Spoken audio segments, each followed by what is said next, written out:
of the 12th man raising the flag started in 2003. The pregame hype job has been held by everybody from Sue Bird to Hollywood's Chris Pratt.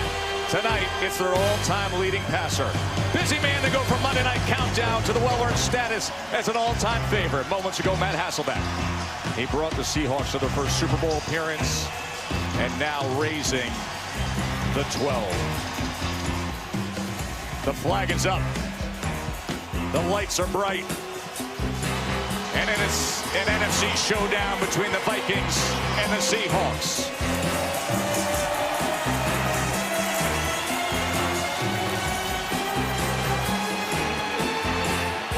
The Seahawks won the toss. They defer. The Vikings will receive.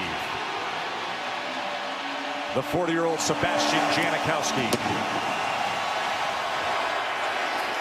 As Abdullah on the return. Sheds that first tackle and then is brought down after a 26-yard return. So let's unwrap the career of Kirk Cousins a bit here. It's good for the holiday season, isn't it? Career record is 32-35-2. And on Monday Night Football, 0-6. Been to the postseason once, of course, with Washington, the wild card loss to the Packers. Comes over in his 7th season out of Michigan State.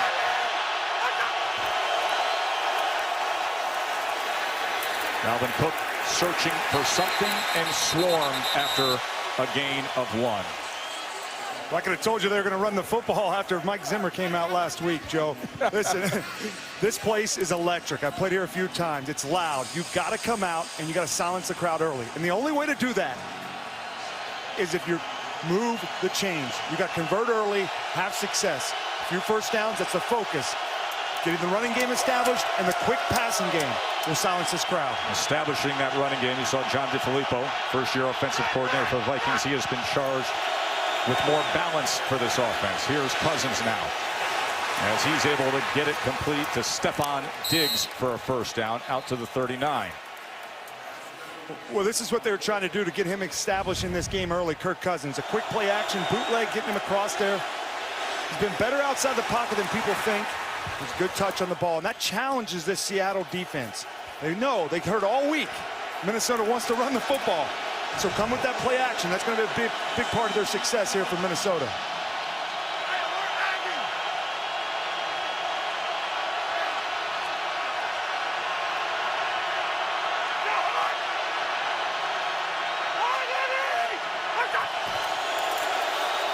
And here is Cook.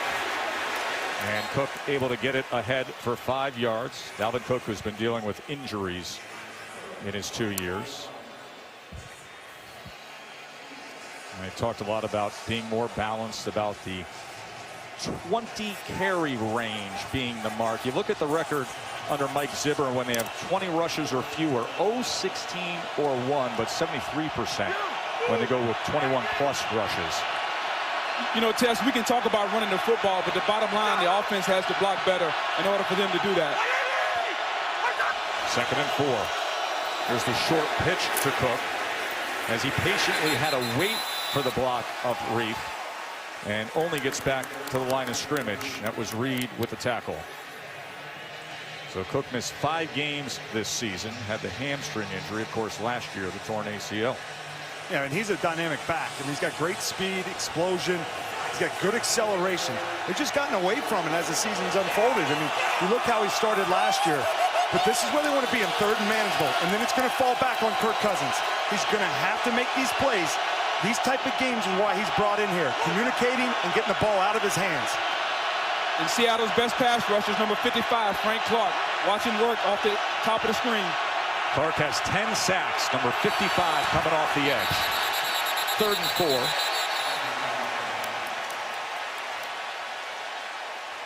As the play clock was hitting double zeros. Delay a game. Offense. 5-yard penalty. Still 3rd down. Well, that is the 12th man factor, is often the case. But Tess, that's what we're talking about. Starting fast and you want to eliminate this crowd. You can't have this. You know, coming in here on the road, you cannot do it. You have to be in command, in and out of the huddle. It's on the quarterback. Kirk Cousins has to be in control. Now it's a different call. It's hard to convert when you're in 3rd and long like that, but he's got to manage it better in and out of the huddle. Communication's key. Saw that absurd number at CenturyLink, 265th penalty. And it came close again there. 3rd and 9 as he was being rushed and is nearly intercepted that time. But a lot of pressure coming in on Kirk Cousins as King was straight at him. Well, they just walked up here and they're going to bring the, they bring these nickel backers inside. And when they do that, they're unblocked.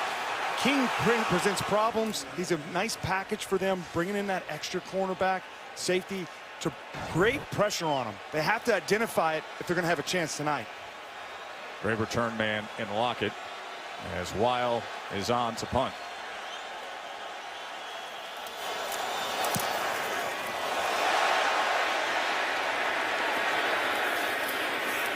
Off the bounce as Lockett unable to spin free past the 20. Russell Wilson coming out there with that Seahawks offense when we come back. Russell Wilson is 4-0 as a starting quarterback against the Vikings. And this time of the year, we talk about playoff positioning, the pressure games in December. That's not the abominable snowman. That's Russ, the winter force that everyone fears. A 103.3 passer rating, highest in NFL history in December. And December games, a record of 20 wins, 8 losses, second most December wins since 2012. Tom Brady has the most. Joe, he's really tough to play at home, and that's where he comes alive. And it's a great trait for a quarterback to play your best football in December.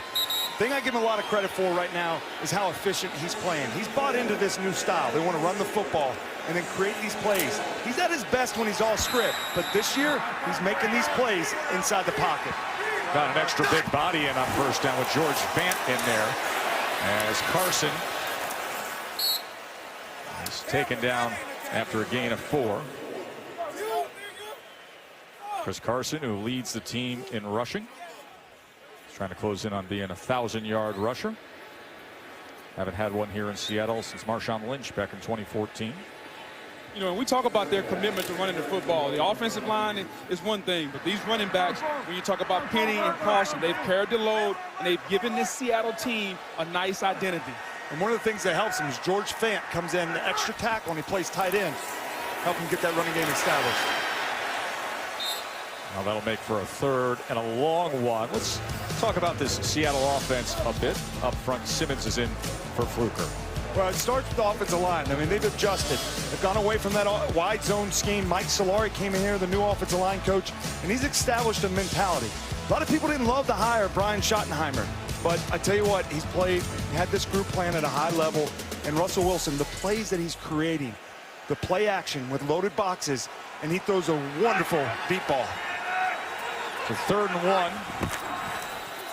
And so keep it on the ground again and trying to shake loose, but unable to is Carson as Barr got a hold of him. And that's just a real nice play by Barr. You see him at the top of the screen. He gets inside the tackle there. Barr's in a contract year, hasn't made a lot of impact plays, but he is a weapon. I know Minnesota wants to sign him in the offseason. Nice to see him make an impact play in this game early. And much talked about rookie punter Michael Dixon heads in as Marcus Sherrills set to return.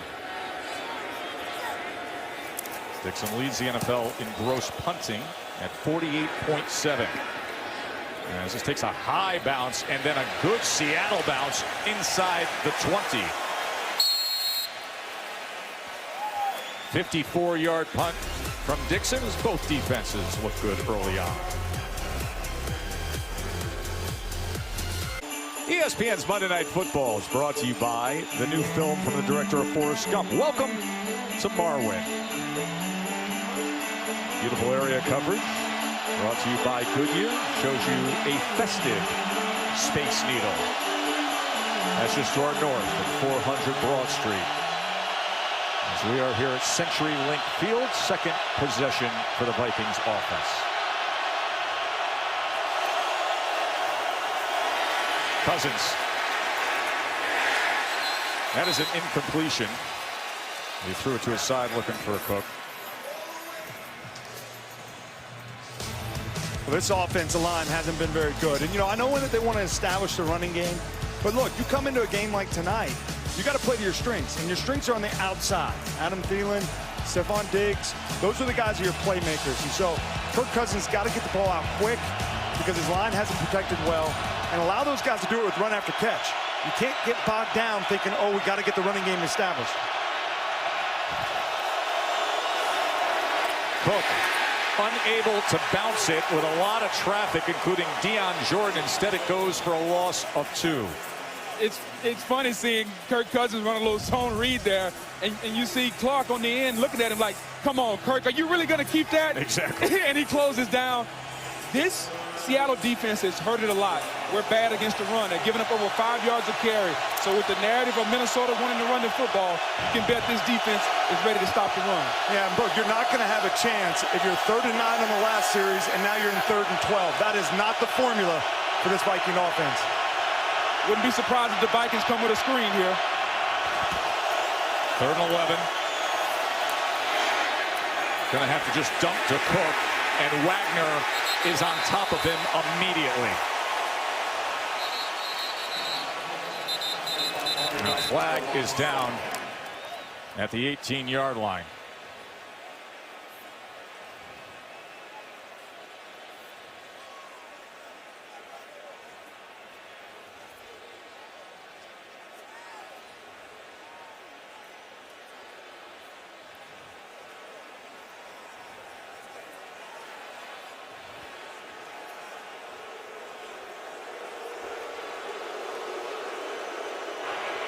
Personal foul, grasping the helmet opening on the defense.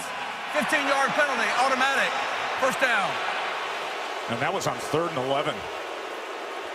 Automatic first down for the Vikings. Pete Carroll is 9th year as Seattle's head coach. Of course, the Super Bowl 48 champion. Here's what happened with Wagner.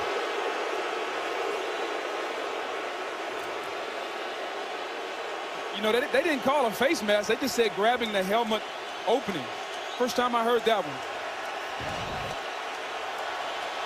You know, Wagner, over the course of his career, has been such a good tackler. When you're getting open space, he does a good job of kind of spot dropping in the zone and then rallying up. But it just shows you what kind of athlete Cook is, because he couldn't wrap him up there. So it moves it out to the 30-yard line.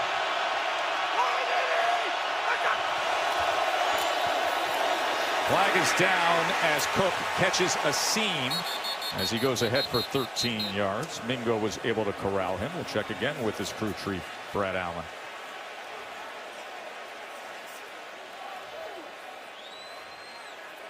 There is no foul for an illegal formation as number 69 reported and was eligible by rule. Look, let's talk about this defense. You mentioned Clark already. He's got 10 sacks and 3 forced fumbles this season. Yeah, Tess, he's one of the better young players in the National Football League coming off the corner. He's a two-way defensive end. He can rush the passer and he can play the run. But this defense is all about number 54, Bobby Wagner. We talk about Luke Kuechly as being the best middle linebacker in the National Football League. I'll put Bobby Wagner against him any day. It's going to be fun to watch him play the run, but also drop back and read Kirk Cousins' eyes and play the pass. But you can have that conversation with Mr. Kuechly. We'll be with him in Charlotte next week as they'll be taking on the Saints. Here's first down as they try to set up the screen, and taken down immediately that time by Shaquille Griffin. You know, people have been screening the Seattle Seahawks a lot this year. The reason being is because they're a zone team. And when those zone droppers get back, now you want to throw the screen, and it gives you a lot of freedom to run. Expect a lot of screens tonight from the Minnesota Vikings. So Ken Norton Jr., his first year as Seattle's defensive coordinator. Been a part of Pete Carroll's success for a long time.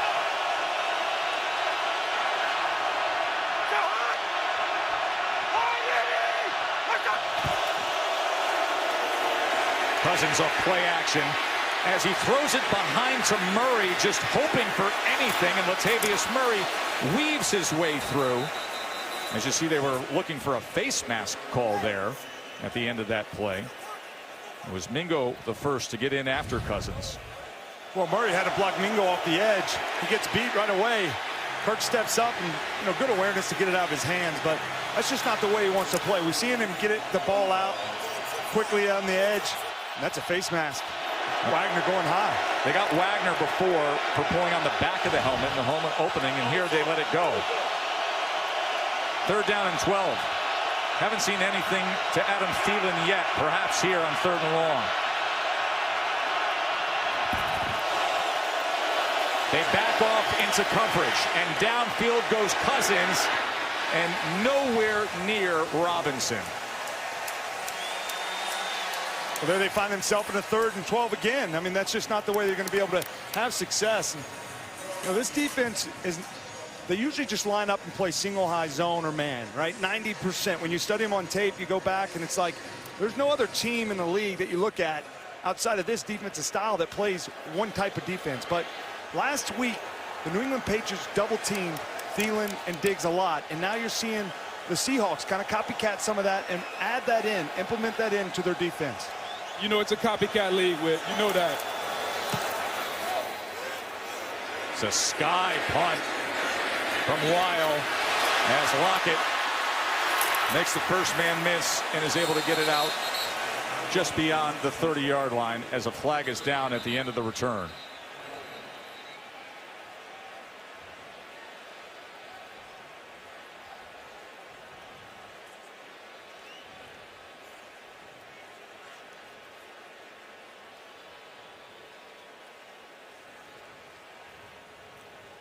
During the return, illegal block in the back, number 35 of the return team. After the assist to the goal, 1st down. Only have 41 yards of total offense between these two. As tonight we'll take a look at the beautiful city of Seattle in this exclusive break featuring nighttime photos, all captured with the new Google Pixel 3. Back here on Monday Night Football as we check out these photos of Seattle captured using night sight with the Google Pixel 3 camera. Thankful to the folks at Google for sharing those photos with us and making us get back just a little early to have time to talk about the NFC playoff positioning. Of course, this a critical game for Seattle and Minnesota. The Rams took it on the chin against Chicago last night. It was so impressive what the Bears were able to do. There are the Seahawks and Vikings in the 5 and 6 spot. We're going to see the Panthers next week. Eagles lost that thriller against Dallas. And the Redskins to think what they were just a month ago. Yeah, and the Redskins, the injuries, pretty much have eliminated them. But when I look at it, last night, Chicago Bears, the job Matt Nagy's done with that defense, Vic Fangio, that style in which they're playing. Mitch Trubisky didn't play great last night, to say the least. But the style in which they're doing it over and over again, I think they're real contenders, not only in that division as they lead it, but as it plays out here in the playoffs. I mean, what they can do, they showed last night going against the Rams. And you know what, Whit, I'll add to that with the Dallas Cowboys, how they're playing defensively. Rob Marinelli, Chris Richard, those guys are playing well. And when the season is over, we're going to talk about head coaching candidates. Chris Richard needs to be mentioned for how he and Rod have that defense playing, and Zeke and Dak in the offensive line on the other side of the ball. The Cowboys are going to be a force, and nobody wants to see them. And how about that trade of Amari Cooper? Yeah, tell me about it. Talk about that a little later on. I think that worked out pretty well, didn't it? Here's Russ. He had a lot of time and took a lot of time, and now is able to get it complete to Van Ness. He's extending the plays and making a little magic. Well, that is the magic of Russell. The play action, it looks just like the run. You see his lineman popping out in Britt. In years past, he'd just take off and run, and he wouldn't be bad. But now, his receivers are getting open and playing it out. Big plays are coming. Holding. Defense number 29. That penalty is declined. The result of the play is a 1st down. The Minnesota defense, led by Danielle Hunter up front, has 11.5 sacks to lead the team. There's no more talented defense in the National Football League. Zimmer has them playing well on the back end, the front end, but up front is where they're going to make their hay against the Seattle running game tonight. There's Wilson on 1st down as he gets it ahead for 2 yards to Lockett. And as we watch this Vikings defense tonight, guys, pay attention to number 22, Harrison Smith. He reminds me a lot of Troy Polamalu. He's going to be all over the field. He'll be down at the linebacker position. He'll line up next to the defensive end and fly back and play cover 2 safety. One of the more versatile run-pass players we have in our league. Yeah, he is constantly moving before the snap. 2nd and 8. Here's Carson probing that left side, able to get the edge and go ahead to move the chains. 9-yard run by Chris Carson. And this is one of the things that's underrated on Chris Carson. When they run to the zone scheme off the read here, he's really a kick-out block by his tackle, Brown. He has the speed to capture the edge and then get north and south. So he has multiple lanes. That's what's allowing him to be successful. Good hard run there. Yeah, it's interesting to see Brown kicking out Griffin to the outside. Carson still getting the edge.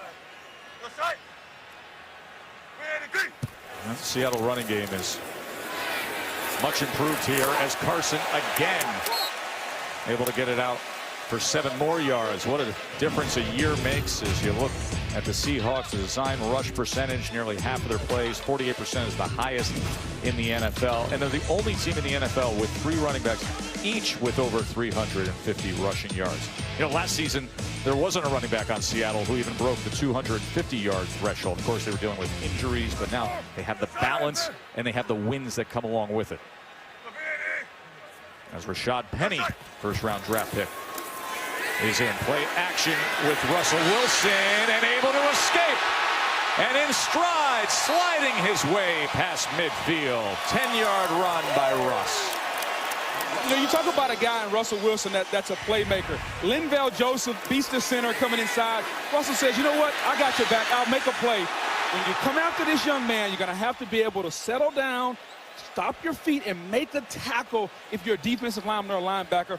Otherwise, he'll make you miss. Just being a little Houdini there, Tess, from Russell Wilson. Yeah, in Minnesota, though, Book, they have to understand what their rush lanes are. Sheldon Richardson was the other defensive tackle there. He's got to come back underneath. If everybody gets wide, it's going to create a lane.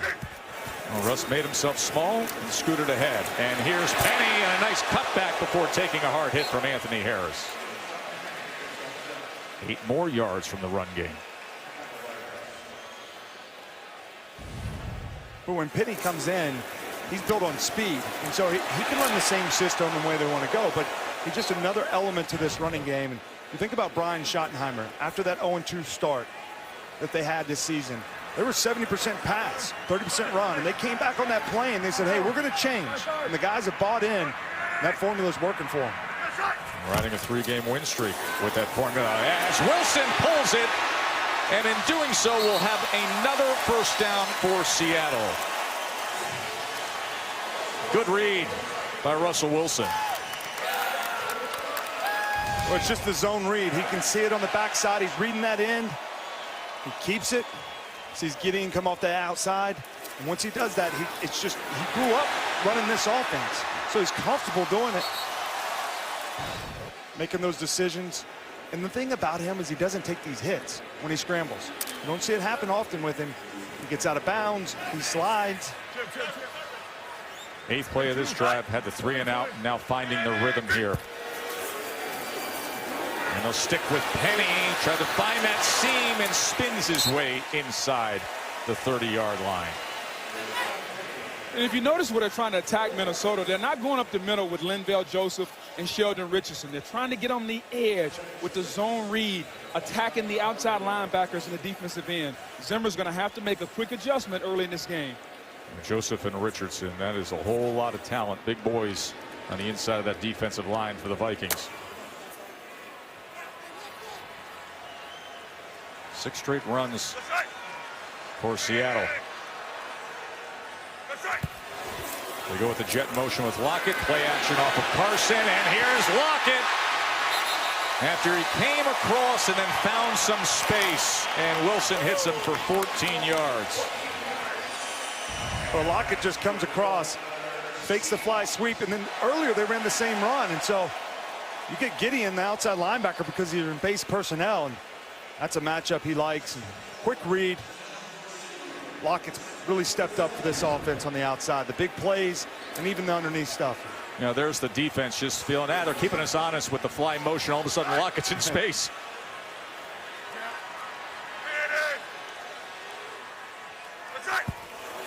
This time he gets the ball, motioning back. And can't glide past Harris.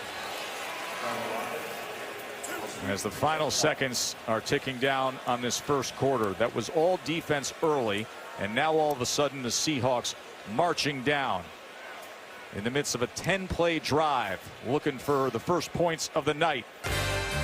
Rowdy crowd here in Seattle, as always, for Monday Night Football. ESPN 30 for 30 film is set to come out Tuesday at 9 Eastern. It is 42-1. The incredible story of Buster Douglas beating Mike Tyson in the 1990 heavyweight championship fight. One of the most famous upsets in sports history. That's going to be 42-1 Tuesday at 9. The new ESPN 30 for 30 film. I was sitting there at the championship fight at Madison Square Garden the other night. I looked to my right, and there he is. There is Buster Douglas. He was having a good time there watching Vasily Lomachenko in New York. Buster's a bit larger now, isn't he, Tess? Yes, exactly. Starting the second quarter here after a really fast first quarter. Both teams running the ball. 2nd and 9 now for Wilson as he throws it away. That was Weatherly coming after Wilson.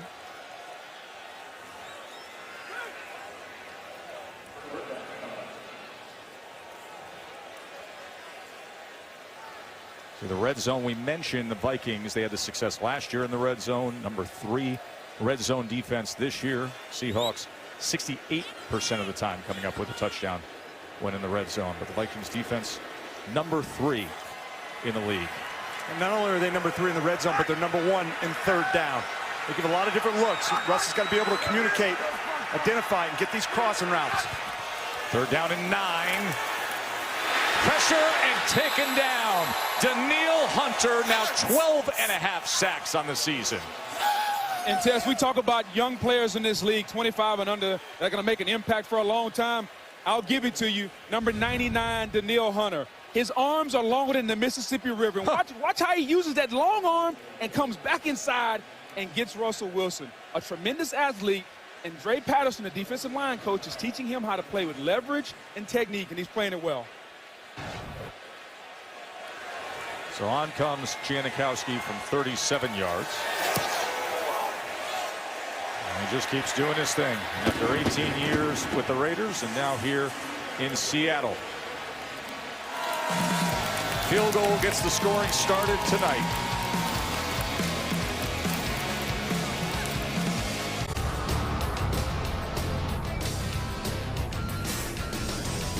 Beautiful night. Great waterfront here in Seattle. Joe Tessitore, Jason Witt, Booger McFarland, Lisa Salters with you. Monday Night Football. The Seahawks team was 0-2. Went back to running the ball. Won 7 of the last 10. And prime position for the wild card berth in the NFC. As it stands right now, this would be team number 5 and 6 meeting up. As this is skied and short for the return of Abdullah. As he is met at about the 22. Now look at this Vikings offense. There's that dynamic duo, but only one target between Diggs and Thielen. What's going on here? Well, they found themselves in 3rd and long. And you said Seattle usually runs their one style, but what they're doing is they're double teaming both of them. There's a reason, because they're both top 10 in receiving this year. Thielen's leading the league with 98 catches. And Seattle's making an adjustment. Pete Carroll has evolved with his defensive style, and he's taken away their top weapons. Kirk Cousins has looked lost. He hasn't been comfortable. He looks unsure of himself. He's got to get involved in this game and stop just dumping it down underneath. Take some chances. So the Patriots made it a point of emphasis, and obviously Seattle as well tonight. As Cousins goes to Diggs that time, as Diggs is a couple yards ahead of the marker. Well, they're going back to the play action, and that's what Diggs is going to come out and run the little 7 route, get to the corner, but that's what they need to do, right? I mean, just because you want to establish your running game, you can use the pass to set up the run. You don't just have to run the ball, because your line, that's not what they do well. So good adjustment there, and see if they can keep it going. Kirk Cousins, his completions have happened outside the pocket. I want to see him stand in the pocket and make those throws.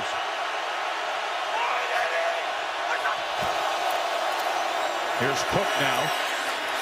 And unable to break the tackle of Flowers, the rookie from Oklahoma State. Big corner at 6'3" and over 200 pounds. And that's a very good tackle by the rookie. You know, oftentimes you don't see corners that want to tackle. If you want to have a good defense in the National Football League and stop the run, you better find small people that want to tackle big people. Nice there by Flowers.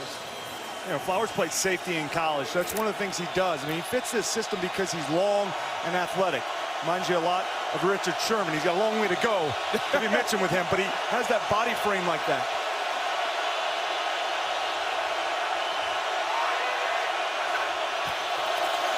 Here's Diggs on the fly sweep, and Diggs able to cut back and get 5 yards out to the 40-yard line. He's third and about 3 from there. And they're going to do the fly sweep.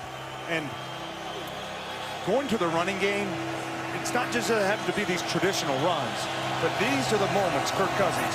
You know, when you made that decision back in February, March, that you want this guy, these are the moments. Third and manageable that he has to get some confidence and make a play. 3rd and 3. He's taken down for a sack. Frank Clark with the first sack of the night for the Seahawks. Well, Frank Clark's just going to come back inside. He's going to be out top there, and he's going to come back underneath. And watch him just run over the right guard. Rimmers, and he gets a running go. Frank Clark, you talked about him earlier, Boog. Yeah. How he understands the way he wants to rush. They have to pass that off. You got to just play soft when it's third down like that. Offensive lineman, there's got to be some feel, continuity as you pass off that rush. And Rimmers is a former tackle. He plays high, and he gets run over a lot in there with.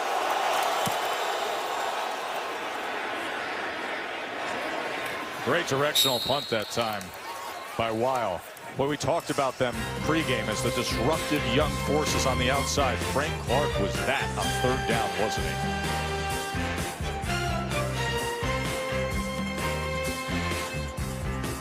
Now, Bobby Wagner, a big reason why the Vikings offense struggling a bit here early on. He's got the Monday Night Mike on tonight. Hey, play connected. Play connected, downhill all game. What's the screen? It's already over. It's over. Oh, hey, y'all didn't come ready to play. Say that guy came ready to play last week, didn't he? Yes, tonight as well. He had that pick 6 last week for 98 yards. It's the first pick 6 he's had at any level of football, youth football, high school football, college, and he goes for 98 yards with it.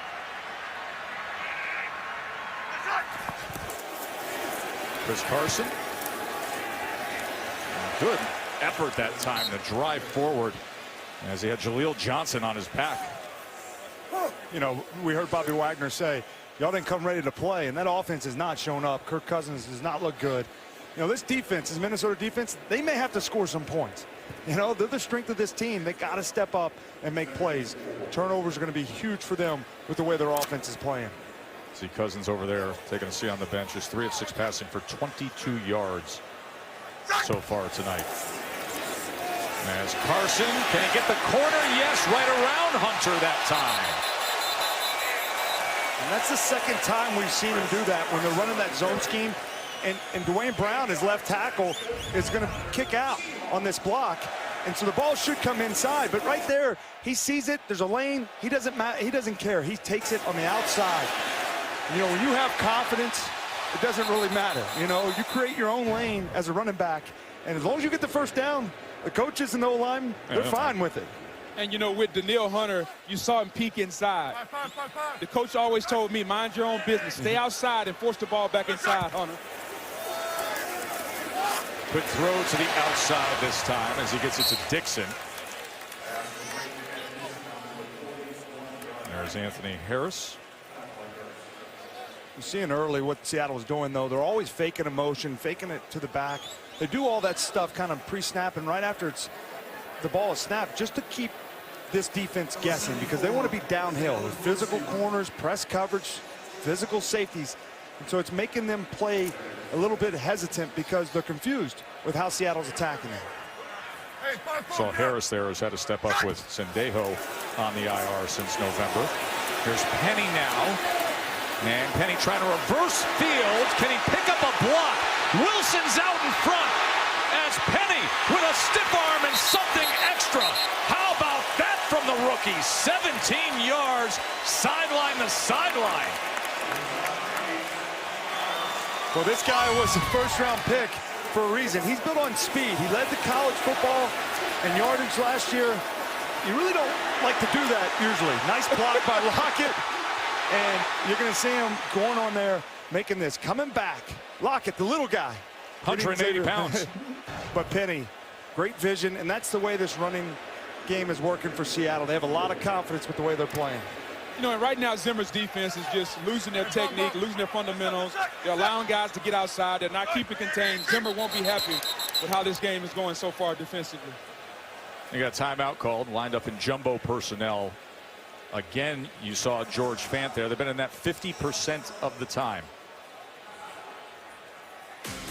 Take a short break, come back, see how Mike Zimmer's defense reacts. ESPN's Monday Night Football is brought to you by Bud Light, enjoyed by giant blue fictional knights everywhere. And there is Bud Knight enjoying tonight's game. I'll tell you, I enjoyed Rashad Penny and what he was able to do there, putting on that show sideline to sideline on that carry. He ran 83 yards to get plus 17 as he's flanking Wilson here on first down from the 40. He's got Gonna take a shot. And waiting on it was Moore as Hill nearly had a play. Well, Hilton Hill with the coverage of David Moore. You know, Moore had a step on him early, and Russell Wilson, one of the best things he does is throw the deep ball. Moore got past him. You know, there was a guy they wanted to attack, and Russell just left that ball short. You don't see that often from Russ. But good job by Hill, turning around, being patient. The one thing you always should be as a young corner, be patient and under control, and Hill was that time.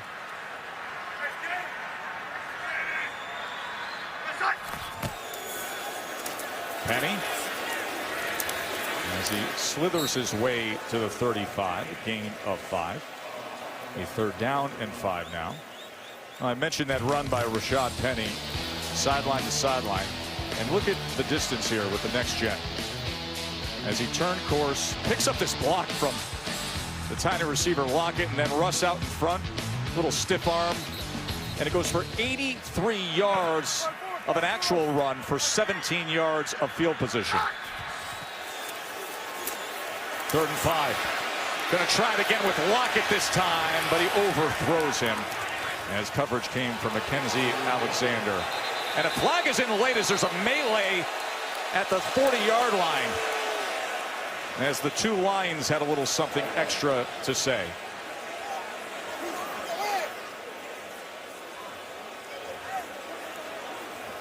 You gotta love football in December, man, when playoffs are on the line.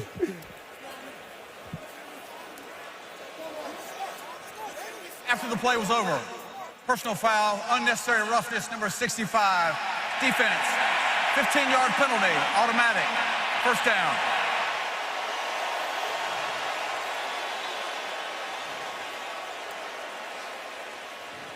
I don't think there's a 65 No, on there defense. isn't. The 65 on the field is Jermaine Ifedi, Right. the right tackle for Seattle. The foul is against number 65 of Seattle. It's the personal foul. Unnecessary roughness, number 65 of Seattle. The down count, 15-yard penalty. That is now 10 accepted penalties on Jermaine Ifedi. He came in this week tied for the 3rd most in terms of accepted penalties in the entire NFL.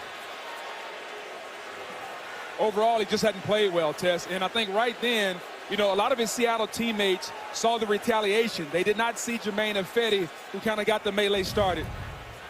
This is what happened here. You see Ifedi just talking off to the side with Hunter, as it was Simmons who was involved in the initial dust-up. Yeah, and Simmons just can't do that because, you know, you're in field goal range. That's right. That's a costly mistake because as good as they're playing on offense, you know, they're only up 3-0. You know, and that's just a costly mistake by Simmons, who's coming in there, you know, as a backup. So instead, it's Dixon who kicks these knuckleballers. And Sherrills will corral it at the 10. The 40-yard punt from Dixon as they got sent out of field goal range with the penalty. Still 3-zip here. December 29, it is going to be on. College football playoff, the semifinals on ESPN. Got Clemson, Notre Dame, the Goodyear Cotton Bowl Classic. And then at 8, the Heisman winner, Kyler Murray in Oklahoma against Alabama in the Capital One Orange Bowl. Heisman winner, Kyler Murray. I think we were going to be saying that about a month ago with the season Tua was having. Dalvin Cook. He gets to the edge. And a good gainer for Cook and the Vikings. That's what they want to do. John DeFilippo, the first-year offensive coordinator, who's been much talked about in recent years as a rising star and head coach potential. I mean, the mandate came down from Coach Zimmer. We want balance, want to run the ball more, need to communicate better between Zimmer and DeFilippo.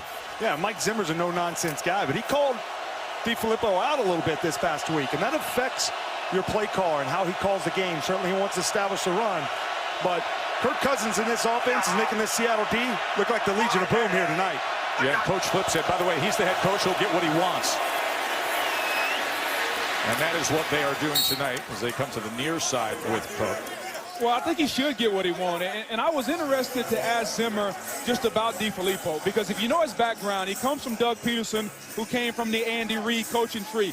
Andy Reid likes to throw the football a lot. So I just wonder how the mix is going to continue to be between DeFilippo and Zimmer. Zimmer wants tough, physical, play to his defense. That's not where DeFilippo comes from. He wants to throw the football and put points up in the passing game.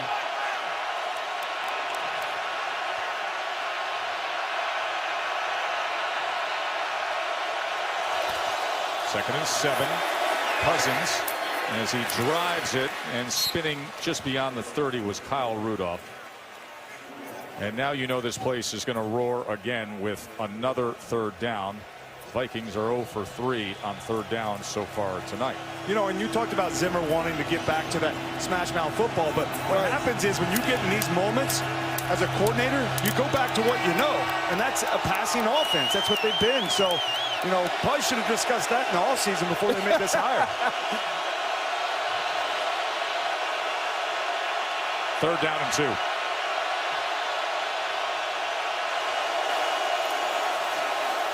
Cousins forced back.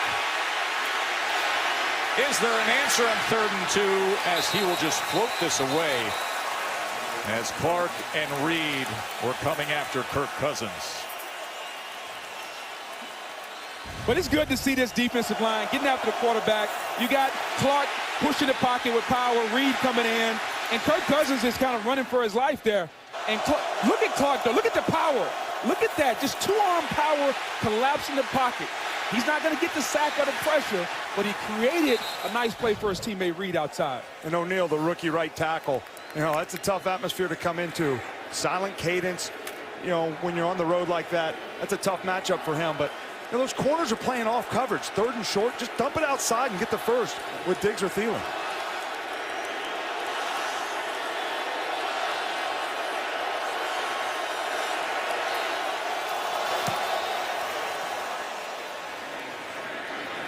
Here's Lockett from inside the 30. As he wiggles his way near the 40-yard line. So you see the frustration with Kirk Cousins. And, you know, you think about Zimmer and his tenure since 14 and all the starting quarterbacks. Cousins got the big money to come in, but Castle and Ponder and Bridgewater and Hill, Sam Bradford, of course, last year, the magic with Keenum. And then DeFilippo, we mentioned as the new offensive coordinator. Turner was there. Pat Shurmur obviously off to the New York Giants. And here's Coach Flip, one of those names that you often hear as one of the ascending young offensive stars in the NFL. But there have been the issues this year. And now looking for a more balanced attack. See if they can find their groove as things continue. Nothing so far as we close in on 5.5 minutes until the half. As Carson tried to break the tackle of Anthony Harris, he goes ahead for 5. You know, you can talk about issues in Minnesota, Tess, but there are no issues in Seattle. Ever since the second game of the year when they gave up 12 sacks in the first 2, they've been running the football. And to me, the biggest pressure has been on Russell Wilson. When you run the football as much as the Seahawks do, now when it becomes third down, there's a lot of pressure on your young quarterback, Russell Wilson, to make some plays. He's done a really, really nice job. He's having a career year, 29 touchdowns and 5 picks. Probably should have been in the MVP race last year. Nice job by Wilson adjusting to the new method on offense.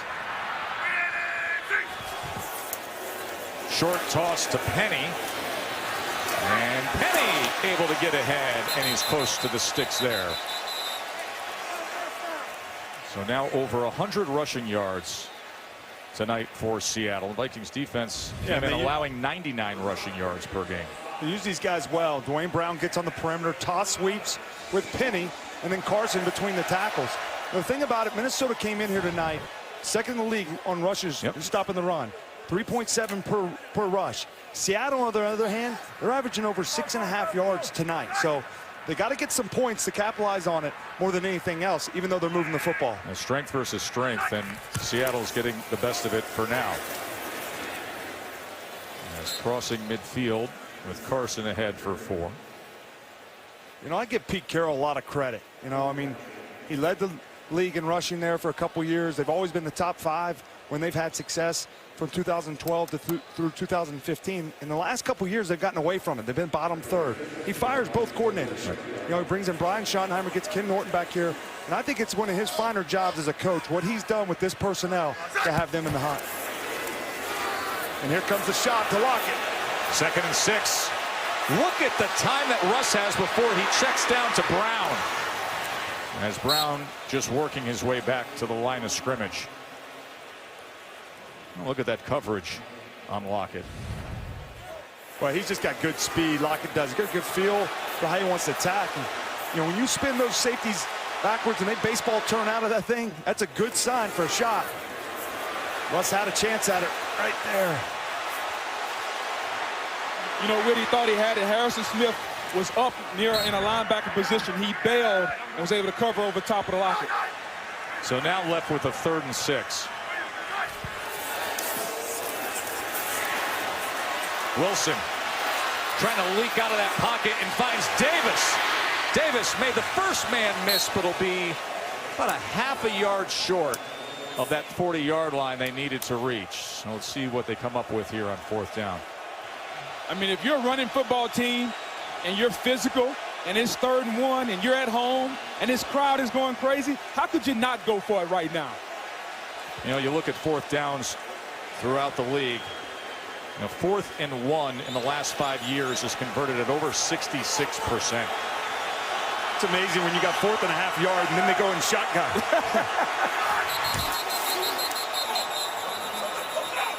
And a timeout's going to be used by Seattle. .225 remaining. It was a wild weekend in the NFL, wasn't it?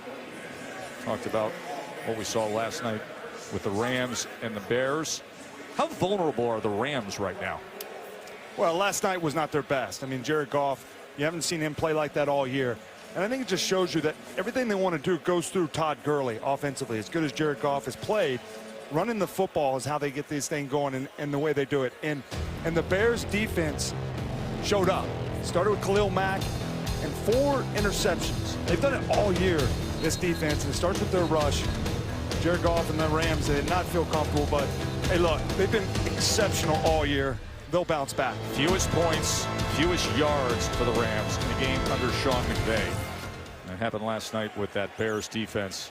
They look great. You know, my one takeaway, I said to Steve earlier today, it's a long NFL season, isn't it? You get to this point, and you think you know everything. And what have you done for me lately? That's right. And now we got a 4th and 1 here with Seattle. They bring in George Fant, the extra tackle. I expect him to run right in behind him. Here's Carson. As a flag is down, we will check on that, as he did get the line to make if it stands. And Wilson pointing that it's against Minnesota. Illegal use of the hands, hands to the face, number 98, defense. 5-yard penalty. Added to the end of the run, automatic, 1st down. Pete Carroll has just done a phenomenal job all year with this group. I mean, to think what they lost, Mike Bennett, Richard Sherman, Earl Thomas is hurt, Cam Chancellor retires, and for him to bounce back, and Russell's bought in.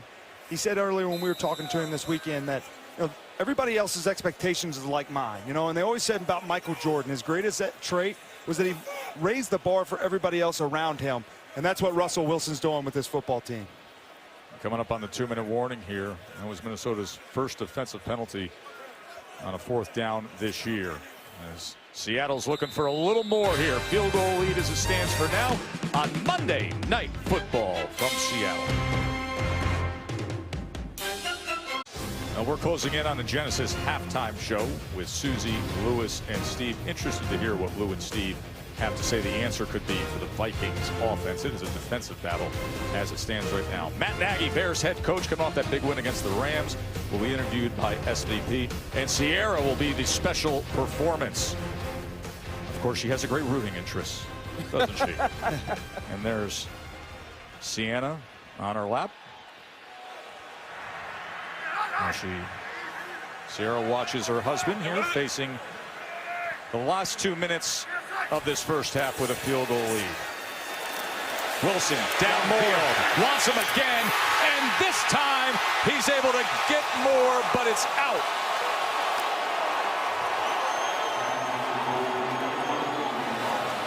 Threw it short on the last time he took a shot at it, and watch the end here. Yeah, he didn't get that left foot down. You know, Left foot was out. And Moore's a young receiver. He just needs to drag it right there. You don't have to get that leg down. You work that all the time. Catching it in tight windows. Just drag that left foot. That's 2 times they've tried. Number 24, Holton Hill. They must see something in that matchup that they like.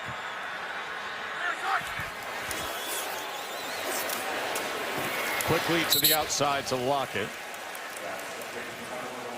That goes for 8 yards. And I just run it again like that. I mean, Hill's playing off coverage. Get the first down. You need to get points here. It's the 3rd time they've been down there. Last time they lost their poise, got the penalty, knocked them out of field goal range. Even though they're controlling the line of scrimmage, only got 3 points to show for it. 3rd and 3. Have the 1 timeout remaining. Plenty of time with 1:50.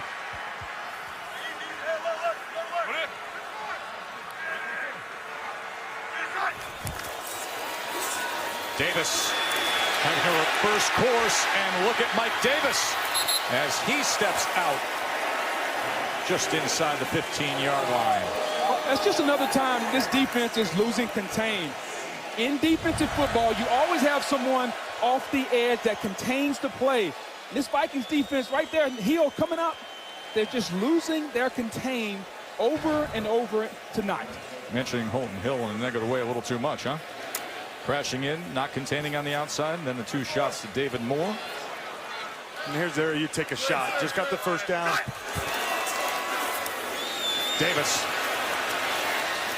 as he finds his way near the 10-yard line, tackled by Joseph and Griffin.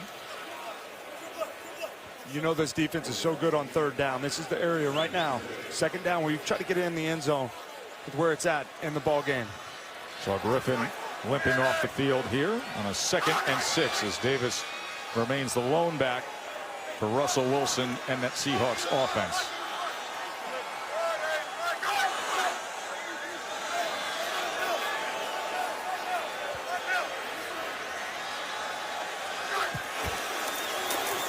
Goes straight ahead. And it's going to be just short of the sticks there to the 5-yard line, tackled by Kendricks. Pete Carroll does have that 1 timeout. 3rd down and 1. You know, and the fact that he has 1 timeout, plenty of time, you can run the football, you can throw it. The entire playbook is open here for Seattle. They failed on a 3rd and 1 earlier. What do they come up with here? It's going to be pulled by Wilson as he muscles his way ahead for what will be a 1st and goal. I call timeout right now. As they better with 16 seconds remaining. Good open field tackle there by Hill. You know what, though? But it was a good run by Russell to understand it's a 2-way go. He's going to read Barr on the outside when he fakes this dive and then keeps it. That's all he's just doing on the backside, reading that in. He comes crashing down. He keeps it. And right here, he could keep running and try to capture the edge. But the most important thing is to get that 1st down. Russell has good vision and understanding where they're at, using his legs to get that 1st down. Of course, now they've exhausted their timeouts on this drive that took over at their own 40 with just under 6 minutes left here in this first half. This will be the 13th play. Can't take the sack here. Nope. First and goal, sprint right, looking over his options, nearly lost his footing. You cannot take a sack, as we just talked about, and the ball goes into the hands of Kendricks. It is an interception. What a wasted opportunity by Russell Wilson in Seattle. You do not see him make these bonehead plays like this, but that is not good. It's a little quick sprint out, recovered, throw it, the ball away. Don't wait to that moment. He barely had his head turned when he just slung it off to the side, and Kendricks comes up with the pick as Danielle Hunter was closing in on him. And if Kendricks doesn't fall, who knows? He may have been going the other way. We said defense might have to score tonight, and that was an opportunity for Kendricks, but that's what twice a silly now. mistake, as you said, boneheaded mistake by Russell Wilson. And that is how the Vikings escape. 3-zip Seattle, and they will get the ball to start the second half. As we will join Susie Colbert for the Genesis halftime show starting right now. They said that offense was running the NFL. Well, I promise you tonight, defense is back and it's here to stay. Yeah, and Kirk Cousins, he was brought into Minnesota for games like tonight. He's taken down for a sack. That offense has not shown up. Kirk Cousins does not look good. Looking over his options, nearly lost his footing. He cannot take a sack, as we just talked about, and the ball goes into the hands of Kendricks.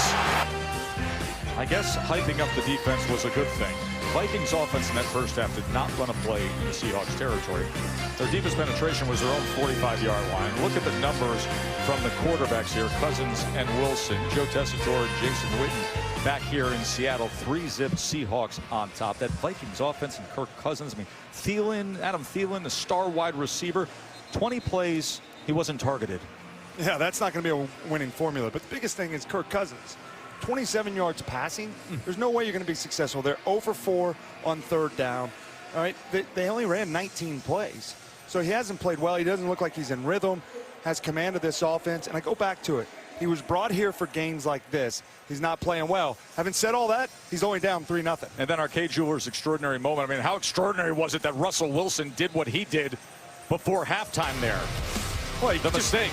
Just can't happen. I mean, he gets his team down in there. You have points. It's a quick rollout.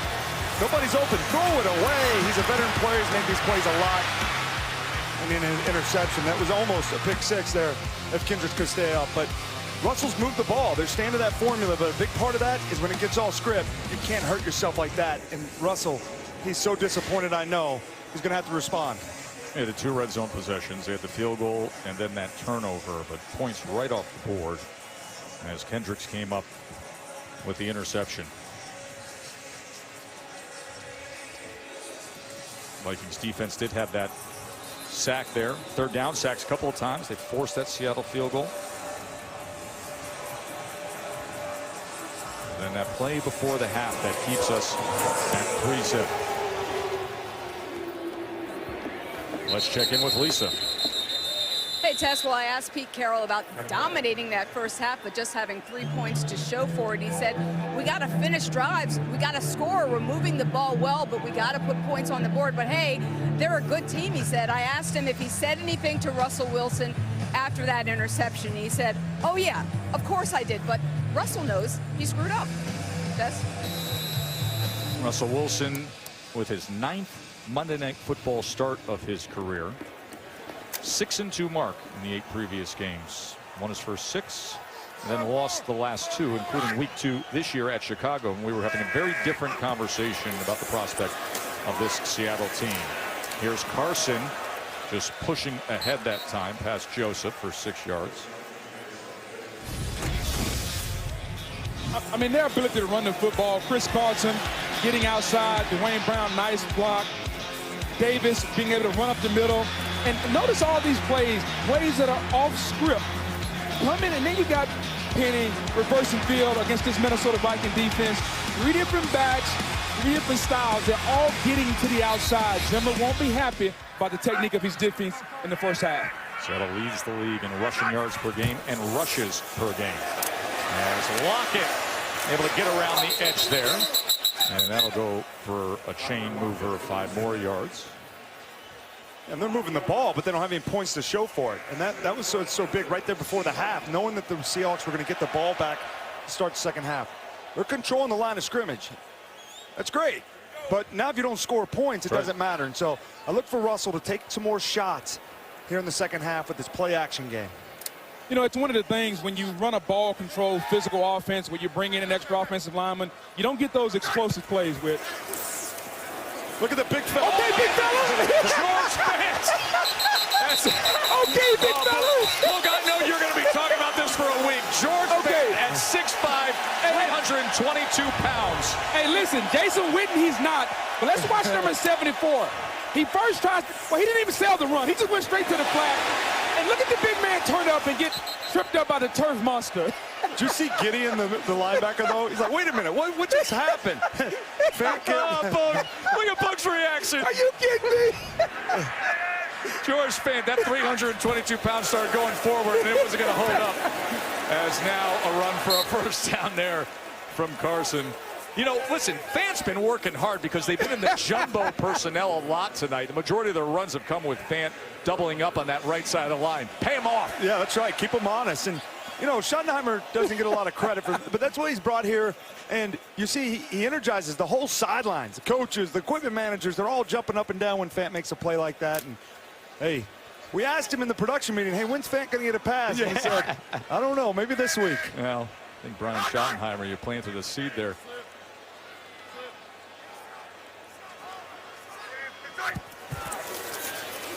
As they come with Lockett coming around, and that was read right away.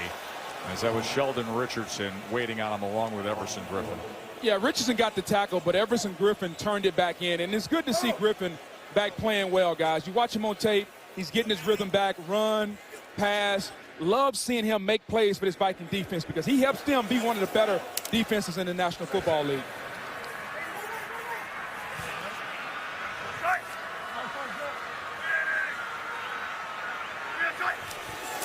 Second and 14. As Carson is taken down by Richardson. You know, Everson Griffin spent 5 weeks away from football this season. He was dealing with personal issues. He was related to mental health earlier this season. Missed weeks 3 through 7. Was evaluated at an area hospital, received treatment. But there were incidents that caused his family and some of the team leadership with the Vikings to really be concerned for his well-being. So many are so happy to see him back out there, back with his teammates and being so productive. Third down and 11. Well, so Wilson trying to connect with David Moore, and it's off his hands, and he made that in cut. So they will be punting away. You know, Tess, you mentioned Everson Griffin.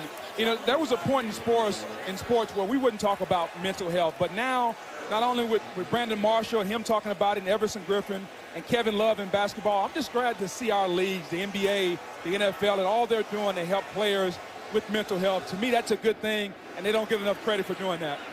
Well said, Bug.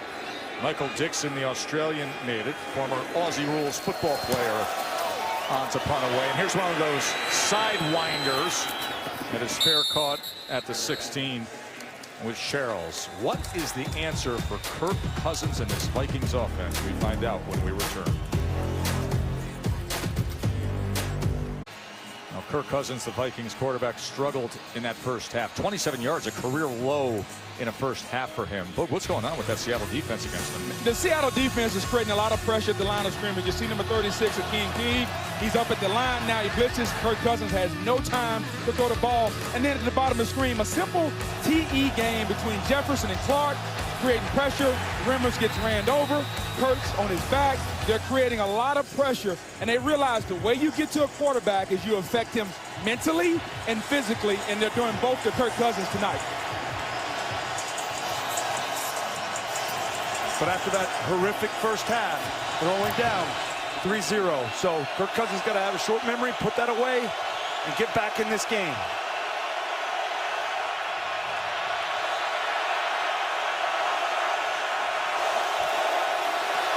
Nearly mishandled that snap, corralled it, and able to get it to Treadwell. The guy we haven't talked about is Adam Thielen, who came in with 98 catches. Wasn't targeted in the first half. First time that had happened since week 15 of 2015. You know, Tess, we can talk about doubling Adam Thielen, but here's the bottom line. If you're going to put 2 on Thielen, 2 on Diggs, then somebody's one-on-one. And it's up for John DeFilippo and Kirk Cousins. They have to find the one-on-one matchup and exploit them. And it's Rudolph and Treadwell who's got to step up. And those double teams are really only happening on third down. It's first and second, they got to get those guys the ball. 2nd and 3 here. Play action as he goes back towards the middle and able to find Rudolph. And Rudolph tackled by Stephen. And I just think he can throw that sooner and get that ball to Diggs coming in here. He's going to come on this play action. You're going to see it. Throw it. Get it out to him. Right there he is. Get it out of your hands. Allow one of your playmakers to get an open space. Instead, he dumps it back down to Rudolph.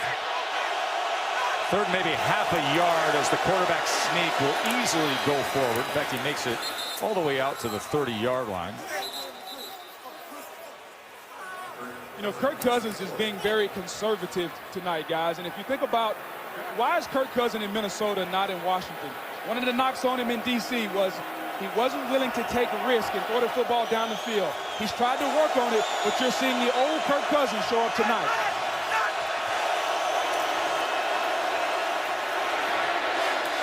Here's Treadwell again, and Treadwell is chopped down by Justin Coleman. Well, Seattle did a good job. That was a good play action.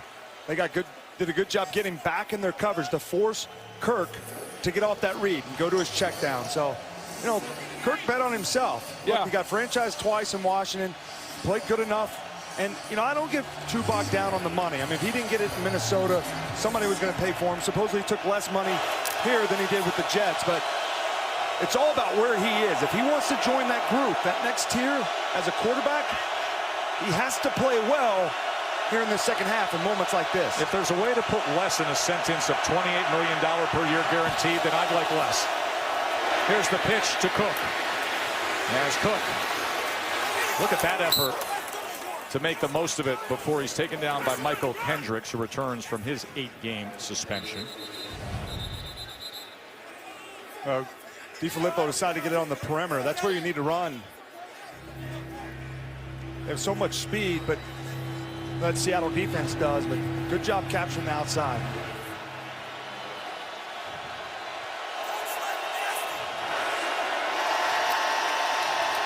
So second straight 3rd and 1 here on this drive for the Vikings.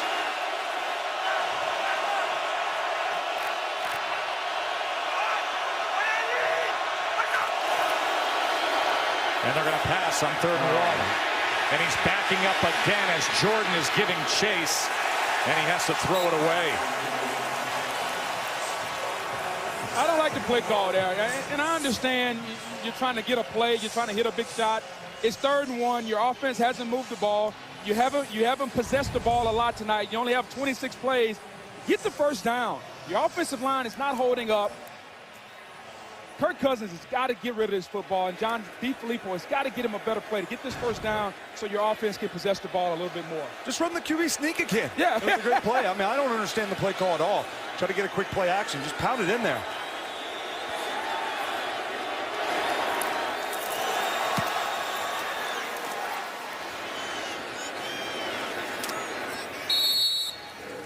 So the throwaway on 3rd and 1.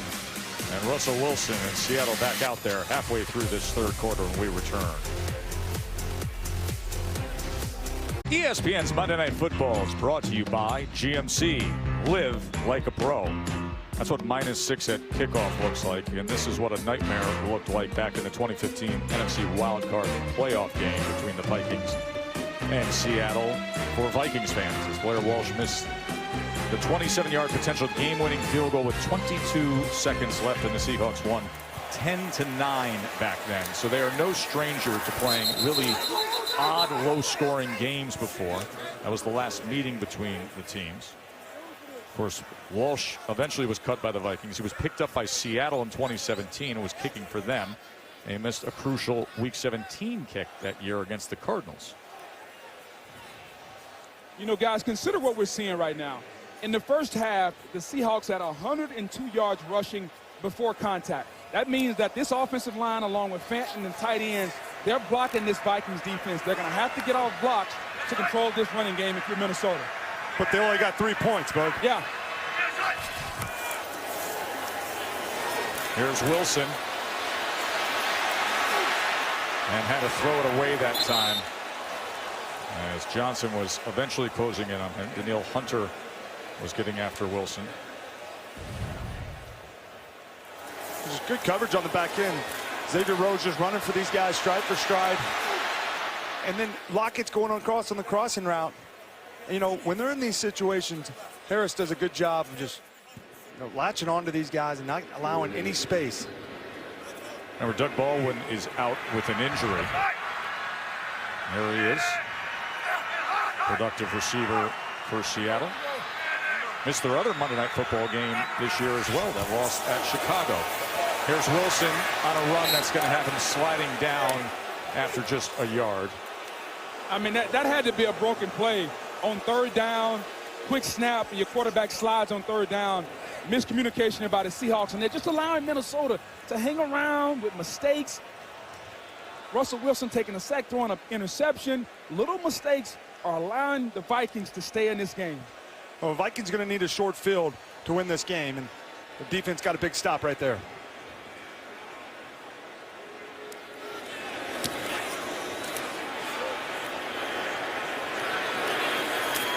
Sherrills with the fair catch inside the 30 for the Dixon 51-yard punt in this offensively challenged game on Monday Night Football.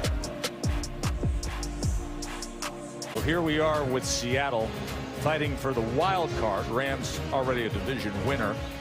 And the Vikings right now trying to hold on to that 6th spot. Panthers fans, they've been in that dive, but they are sitting here saying, hey, Seattle, help us out. Go to 8-5. Get the Vikings a loss here, and then let's hope we can upset the Saints and get out of that losing streak. And finally, they go to Thielen, and it's a receiver screen.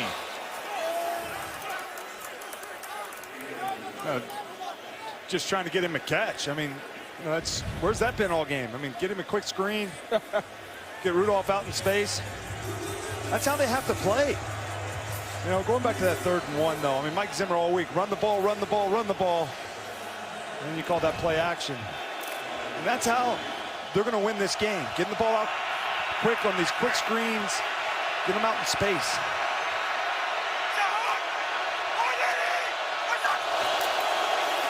As Cook runs behind his fullback C.J. Ham, and in doing so, he will move the chains with 6 yards there. Now, if you're the Minnesota Vikings, you get your first down here, you pull the guard, number 79 pulls around. Dalvin Cook does a good job making one guy miss. As a running back, you want to be a good running back in this league, you got to make the first guy miss, and Dalvin Cook did just that. Now, if you're DiFilippo and Cousins, let's get some tempo going with this offense and get your 2 primary weapons, Diggs and Thielen, involved. First down throw, they look to screen it up with Cook. Blockers in front by trip up that time. That was good work by McDougal.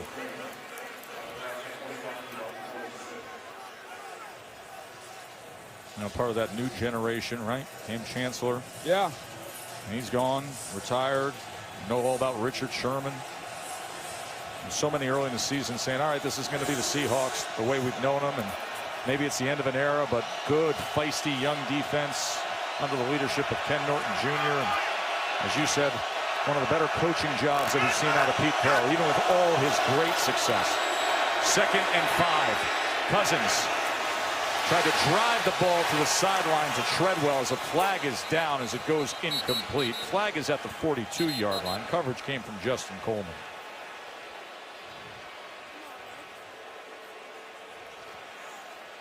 Prior to the pass, holding, defense number 37. 5-yard penalty, automatic, first down. That's on Trey Flowers. Well, Diggs was just running a quick hitch route, and Flowers is grabbing their physical at the top. Both of them are pushing off, but Flowers just can't hold like that. You know, it's one of the things that's different from the old Legion of Boom when they had Richard Sherman and Browner. These two corners, Trey Flowers and Shaquille Griffin, they get real handsy. They give up big plays. And so Ken Norton Jr. is having to adapt and play a lot more aggressive coverages and keeping the safety back to help him out. And will you look where the ball is? Their first play beyond the 50 in Seahawks territory tonight, and it goes for 3 yards that time with Cook. As Coach Flip looks at that play sheet, says got to take advantage of these opportunities, try to spark something here. 2nd and 7 is what they're facing. A light mist in Seattle and a fairly mild evening at CenturyLink Field.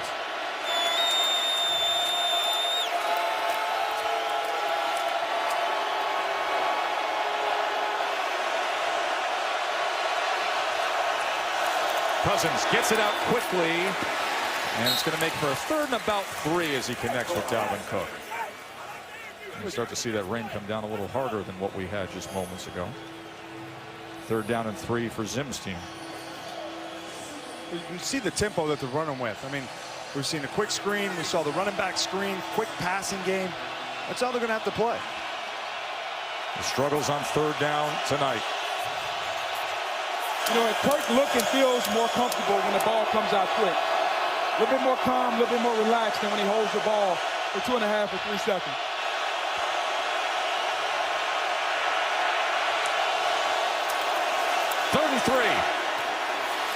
And coming back for it was Diggs, and in doing so, he's going to be a yard short as Shaquille Griffin was right on top of him. Well, it's a really good play by Griffin there. Understanding the down and distance. He's in press coverage. Diggs tries to push off, and he rallies up. He doesn't even look back for the ball. That's how you want to play on 3rd down, early in those downs. So now you got him in a 4th down, and that's the right call by Mike Zimmer to go for it. It's the first time you got across the 50, like you said, Joe. You got to create some momentum for your football team. From the 40-yard line, 4th and 1. Remember, 4th and 1 is 66% success rate in the last 5 years in the league. And this time it won't be. Bobby Wagner, as a flag is down, will check on that, and Frank Clark penetrating there.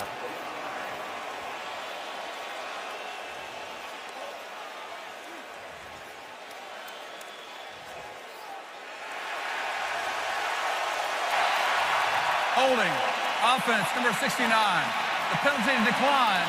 The result of the play is short of the line of gain. 1st down, Seattle. Yeah, strike up the band.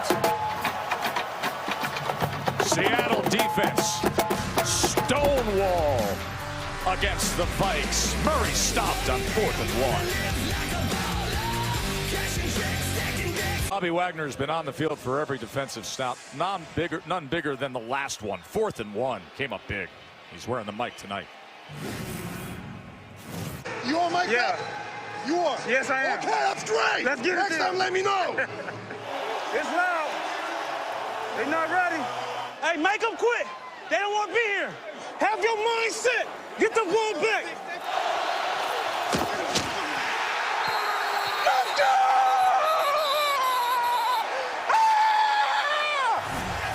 Let's go, and he went right after Murray, and the turnover on downs as Penny goes ahead for 3 yards. Boy, Wagner's been playing great ball. You know, it was a good job by Wagner, but down low, Frank Clark knifed under the offensive line and also made that play. But if you're Minnesota, I agree with the call. You have to go for it right there. First time crossing the 50, you just got to get your guards. Your interior offensive line has to block better.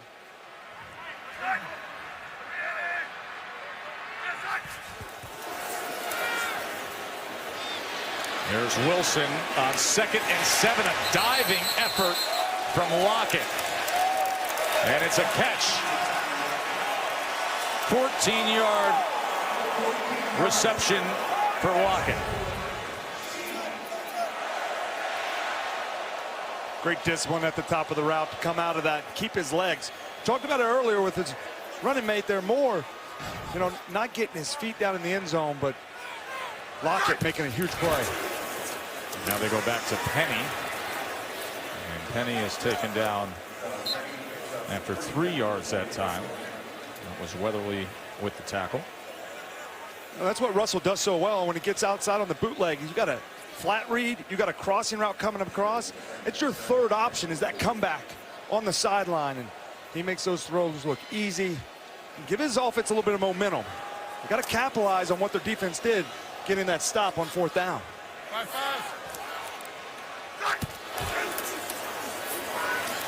Penny wrapped up.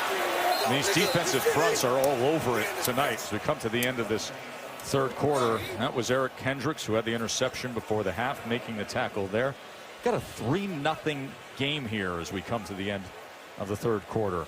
The last 3-zip final in the NFL was all the way back in November 2007. Steelers over the Dolphins. That was also on Monday Night Football.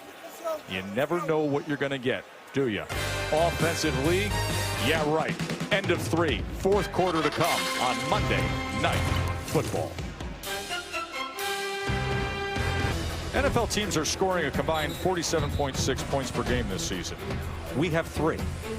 Joe Tessitore, Jason Witten, Booger McFarland, Lisa Salters with you. Monday Night Football here in Seattle. Home team up 3-0 as we start the 4th quarter. NFC playoff positioning, playoff determining possibly here. 3rd down and 8 for Russell Wilson and the Seahawks. In the face of pressure, he's going to launch it downfield, and it's incomplete with a flag then coming out from the back of the end zone. Not the official standing right there as the coverage came from Rhodes against Lockett.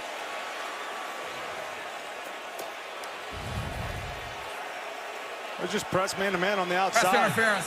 Defense, number 29. That rule, the ball is placed at the spot of the foul. Automatic. 1st down. Watch the arm. Oh, man. You know, and Mike Zimmer's probably arguing, but that ball was thrown out of bounds. So, you know, he's probably asking, hey, look at him. Hey, is that really a pass interference, or what are you going to call there with it being an uncatchable ball? Zim's all the way down to the 20-yard line. Still getting on there. Problem is the ball's all the way down to the 6-yard line. It's a 35-yard penalty. Well, our Jeff Triplett, the rules expert, in his opinion, he says he would term that a catchable ball. And now they're going to place it at the 10. So it'll be 1st and goal from there. This Vikings defense has got to get a stop. As inept as their offense has been tonight, they got to hold them to a field goal here. Carson, as he is taken down by Barr and Smith.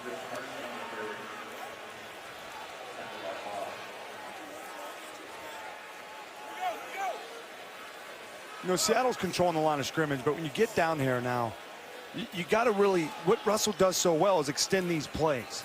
And so I think you got to give him a chance. Get an empty set, or allow him to do that, get some good protection, and then allow him to see it. That's when he plays so well. And I would do it on 2nd down. I wouldn't wait for 3rd. Remember the struggles in the red zone for Seattle tonight. Can they get past that now? Run over and taken down. Barr the first to get there. Joseph cleaned it up. Well, Barr's on the outside, on the edge, and they just bring one more than he's got. And he's going to see Barr coming. And you see Dixon going up, almost like it was a zone read with an RPO on the backside, the run-pass option. And, you know, when that coming into his face, Russell, he's got to see that and get the ball out. That's his 2nd red zone sack tonight from this Vikings defense. If you're going to pull it on the run-pass option, that ball's got to come out. Now look for this Viking defense to play a little zone coverage here. 3rd and goal from the 17. Wobbler to the end zone, and it's incomplete as Hill had coverage on David Moore. That's the 3rd time they've tried young Holton Hill. All 3 times he's been up to the challenge. But he's playing off man now. And he's looking back at the quarterback, and he gets lost for a minute. Russell just made kind of a bad throw through it. The ball was outside there. You would like that ball inbounds, giving your receiver an opportunity to make a play for you. But because of what happened on second down, that created that, you know. And just like you said, Bo, got to hold him to a field goal here as Janikowski puts it through from 35. And it's still only 6-0 now. 5, 4, 3, 2, 1, now. Vikings defense came up big, holding Seattle just to a field goal there.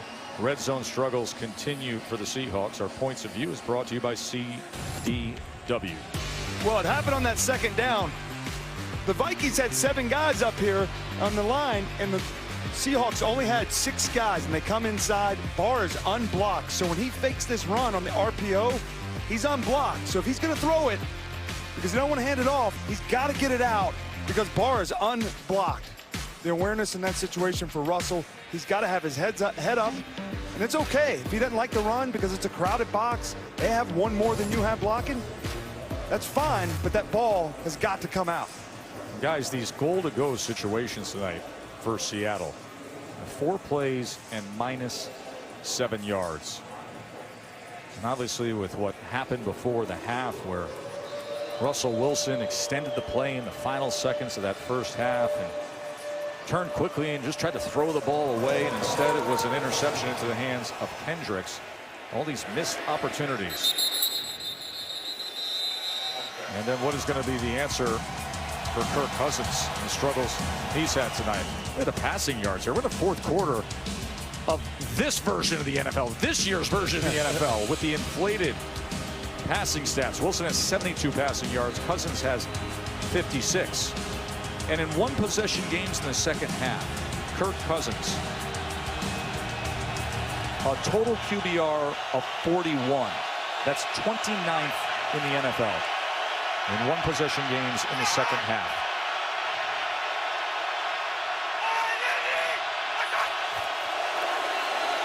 It's a pass on first down. Does have time. Drives the ball to the near side. And gets it into the hands of Adam Thielen. That is 100 receptions now on the season for Adam Thielen.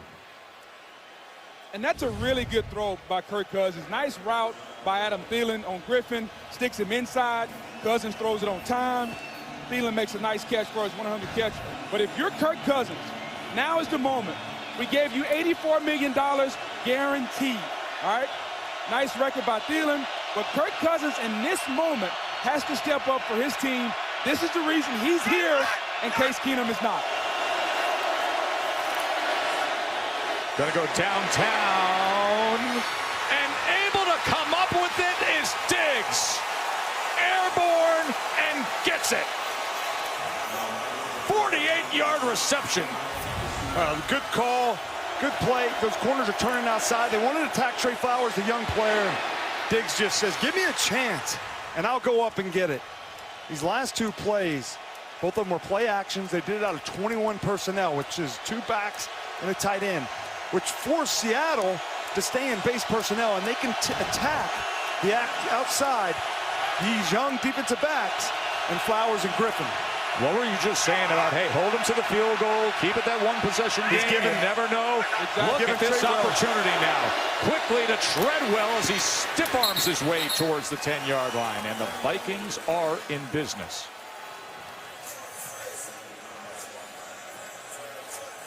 And talk about the play calling and the concern to be more balanced and run the ball, and then you air it out. Coach Flip said, let's go down to Diggs. And now it has them knocking on that door and seeing if they can come up with something here finally. Waking up here in the 4th quarter. Bootleg. As he goes underneath, and Thielen backing his way and wiggling somehow inside the 5. He looked like he was going to be tackled. Instead, he goes ahead for 6.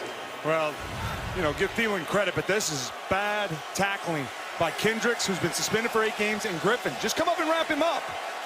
You saw it, you read it, and make the play. Instead, Thielen makes a play there with his legs. Now Kirk Cousins, you have got to capitalize. They're going to try to hammer it inside, probably the right side of the ball. 1st and goal. as they motion the fullback to tighten up, and they go with Murray, and he is taken down, as it was Clark as well as Griffin getting to Murray.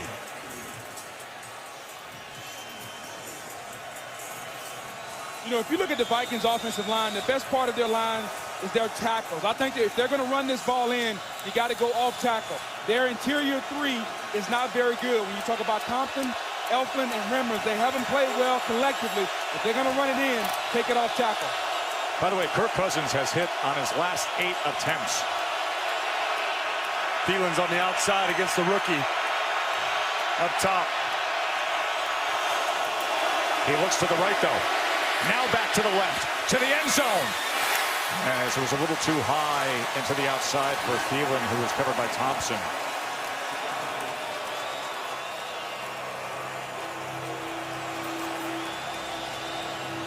A little bit of John. Thompson barking it up. And here we go with a 3rd and goal. And you know the roar that CenturyLink Field can produce in spots like this. And here's the moment for the Vikings.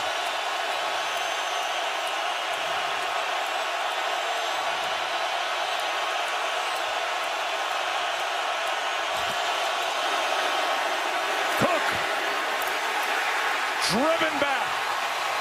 And you know what? I'm okay with that call, because now you're going to come back and you're going to go for it again on 4th down. You know how hard it is to get down here, so you're trying to hammer it in there, and then you're going to get another chance at it. Stay in there and go for it on 4th down. That's 100% the right decision by Mike Zimmer. You know what, Whit? I'm going to disagree. If you're only down 2 field goals.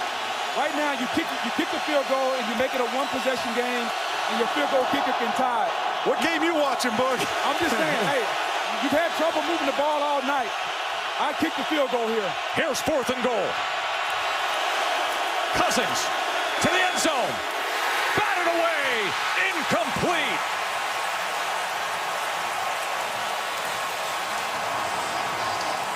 Brad McDougal with the pass denied.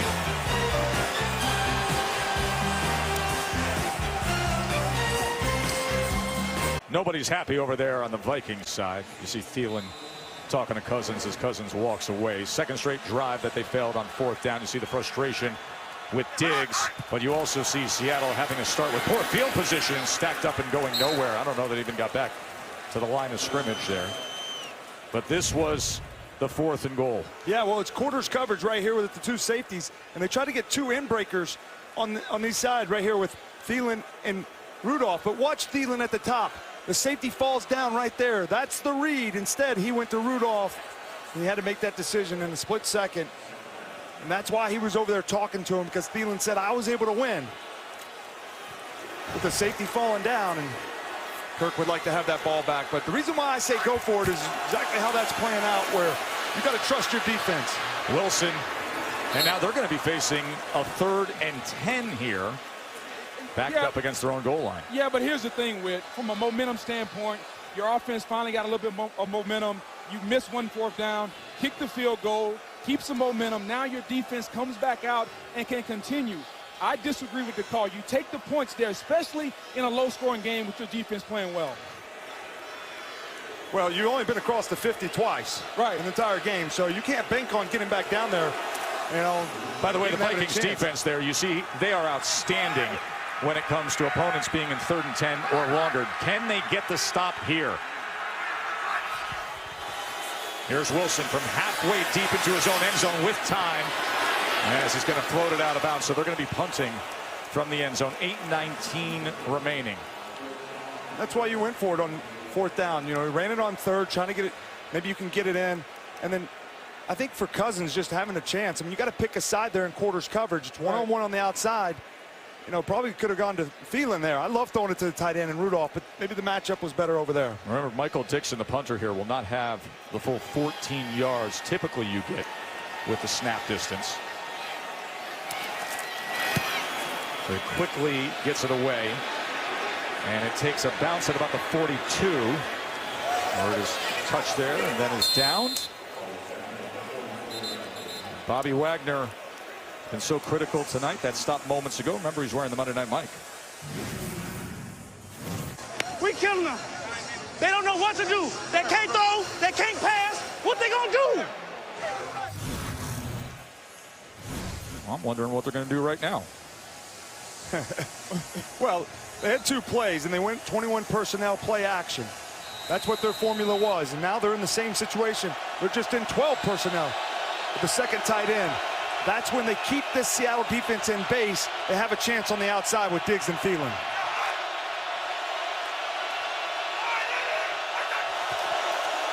As they go with the fly sweep with Thielen, who's able to get to the outside of a well-set block that time. And a flag comes out at the end of it after the 9-yard run by Adam Thielen. I think it's going to come back, though, Tess. I think we're going to have holding here. Yeah, Diggs on the outside. Holding. Offense, number 14. 10-yard penalty from the spot of the foul. First down.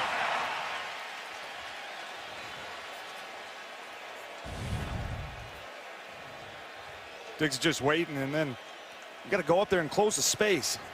Boy, and Rudolph sealed that lane for him, and he took advantage, but then the penalty on Diggs. You know, this Seattle defense has been susceptible to screens. Might be time for a nice, safe screen play. Get the ball in Dalvin Cook's hands. Keeping both tight ends in there, though, to keep them in base personnel. Take a shot on the outside. Spot foul makes it 1st and 12. A little bit of pressure as he drives it into Conklin, who drops the ball. The rookie backup tight end out of Central Michigan. And that was Barkevius Mingo, who was charging in hard on Cousins. But look at the end of this play as Conklin just has to secure that. But here's the deal, Tess. You want to be a playoff team?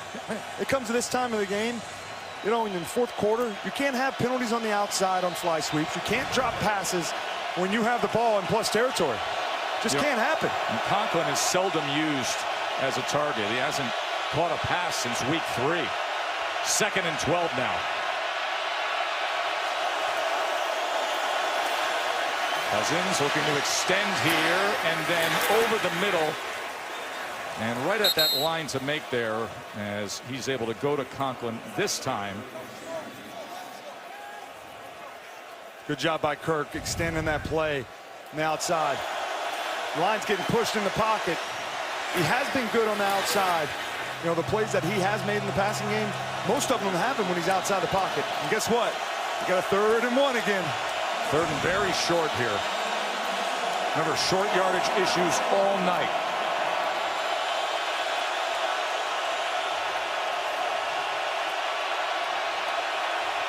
Offset fullback is Ham, and they go with the quarterback sneak. And that is where they have had success earlier.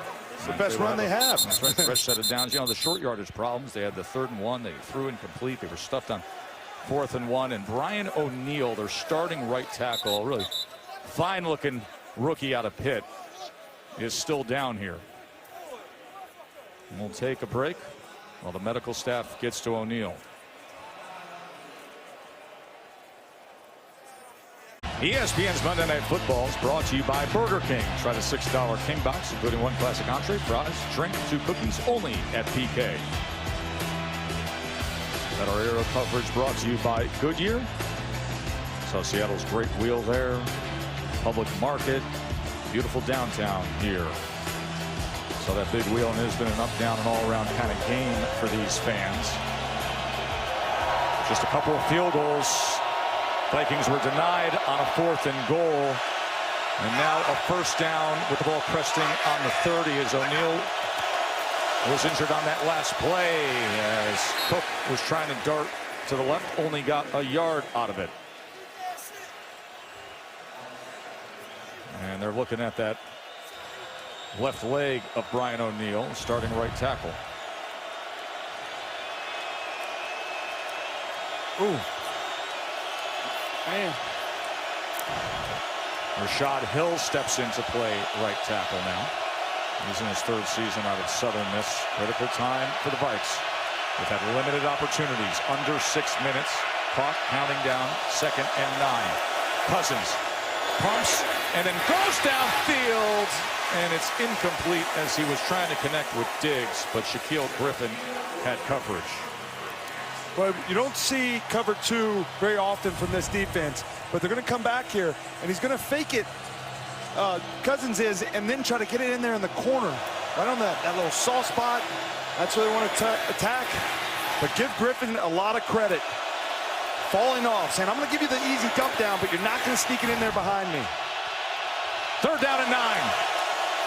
Cousins. Near side again, and they couldn't get it. Looking for Thielen. Griffin again.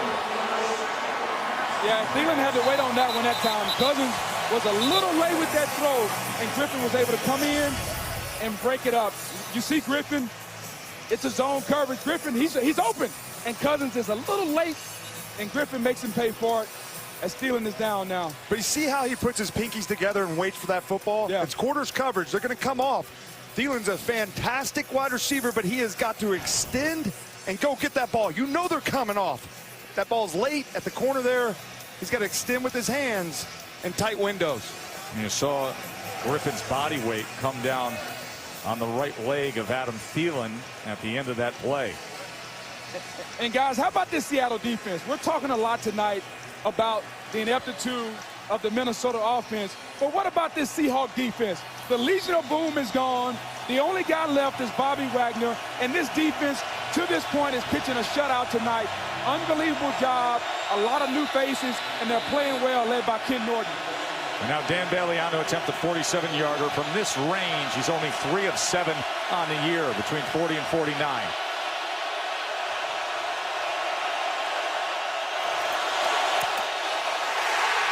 It is blocked as a flag comes down, and it was Bobby Wagner. Who else? And a slow operation time with that snap, hold, and kick of 1.4. Can't do that in this league.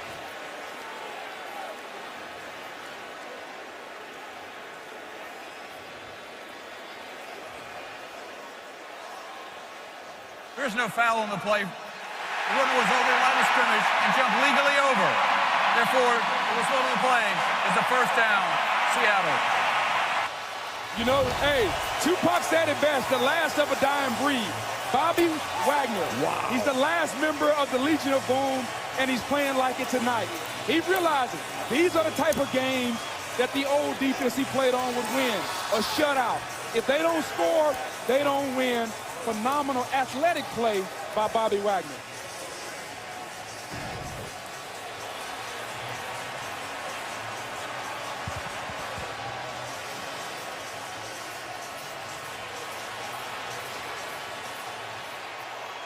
Yeah, I'd love to see that block again to see if Wagner used his hands to kind of launch himself there over that line. May have gotten a little leverage test. Well, yeah, I mean, you know, that was outlawed in recent years. Right.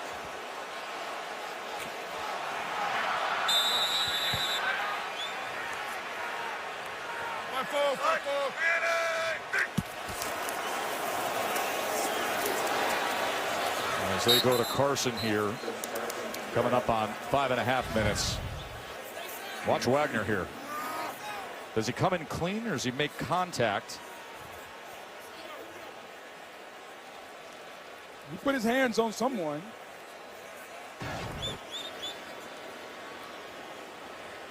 Let's bring in Jeff Triplett, 22-year veteran of being down on the field. Trip, what do you read there?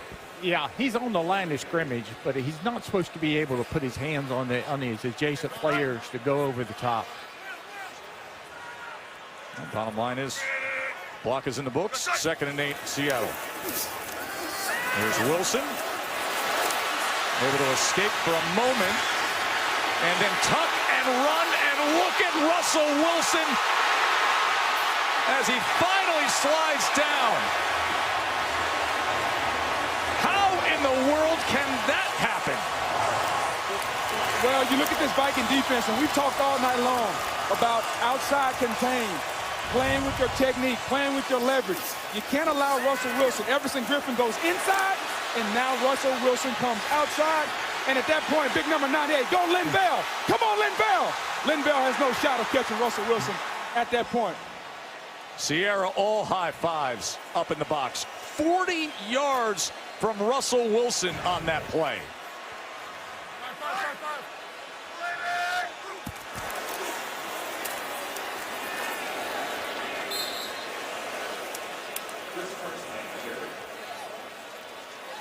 You know, when you talk Russell Wilson, though, we said it early. I mean, he plays his best football when his best is needed. And his eyes and vision, when we saw Barr coming around there and just got good feel for that, know when to run it, know when to pull up, and a lot of trust in that young man. Of all the ways for the Seahawks to have their longest run this season, it comes by way of that 40-yard gallop. Kirk Cousins looks on. Had the chances. Carson, as he's going to make a smart decision and stay in and go ahead and get the yardage. Clock will run, sticks will move. 11 yards from Chris Carson. Hey, look, we talk about the running game. We haven't talked a ton about these guys. Great patience on the misdirection run. Get it on the perimeter. Make those corners tackle. Most importantly, staying in bounds.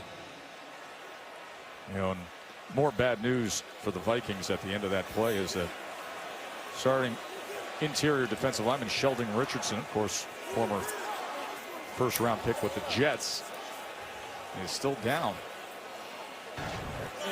And guys, once again, look where they're attacking. They're getting outside. I know we've hit on this point over and over, but the Vikings continue to lose contain on the outside of their defense. If you allow someone on the outside, you're losing the integrity of your defense. All the other guys on the inside, someone has to turn the ball back to where your help's at. Well, they had the blocked field goal moments ago. Came away by Bobby Wagner. So we're in that Monday Night Mike. Here's what it sounded like.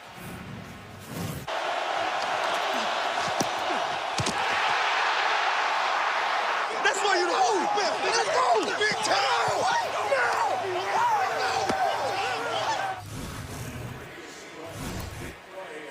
What he has done between last week and this week. Been on the field the whole way, leading the team in tackles, the blocked field goal. Last week he was sensational with the 98-yard pick six, the 12 tackles there. And Tess, I know we're going to see Luke Kuechly next week, and a lot of people regard him as the best middle linebacker in football. But I tell you what, if you gave me Bobby Wagner, I wouldn't complain one day of the week. Let me tell you, Luke Kuechly is liking this score right now. Minnesota, if this stays this week, wrapping a 6 loss. Carolina, I know they've been in that nosedive, but a huge opportunity next week on Monday Night Football against the Saints. But the best thing about Bobby Wagner is just he committed to these young guys. Yeah. Said they wanted to be great. He wanted to invest in them. You know, he said, don't worry about the Legion of Boom. You know, you don't have to be those guys. Just be your best self. And he and Russell are tied to the hip. They're committed to this. And I give Pete Carroll a lot of credit when you're talking about that. You know, I asked him, I said, what made you decide in week 3 to go back to the running game and establish? And he goes, it's easier to not lose the game when you play that way. And you watch tonight. They knew, said, okay, if we can control the line of scrimmage, they have over 200 yards rushing. And they haven't scored, but, you know, burying a blocked field goal or some disaster. I mean, they've controlled this game, and they'll make it a 2-possession game here if they can make this field goal or possibly score. And we're to your point. Now, think about this. Had the Vikings kicked that field goal, it would be 6-3. And if your defense got to stop, you're still in the ball game. Right now, if the Seattle Seahawks kick a field goal, essentially the game may be over. Second goal. Carson. As he tries to drive his way down to the 2. And Vikings will utilize their final timeout.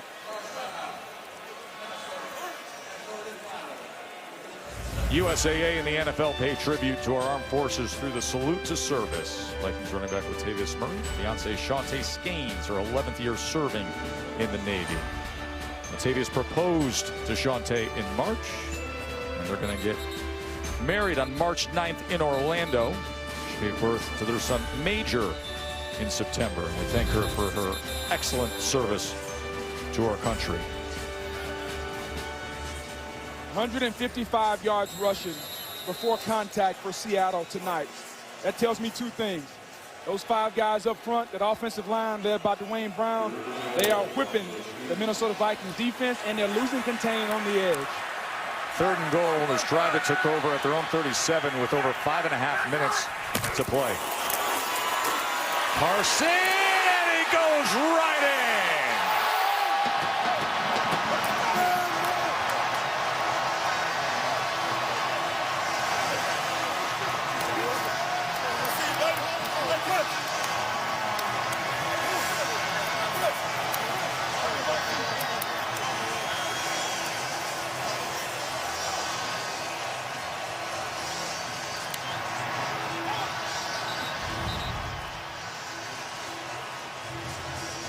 Carson just ran it in there. He had one-on-one on Gideon. He just ran him over. He's ran hard all night. Yeah. Getting low, the power that he has.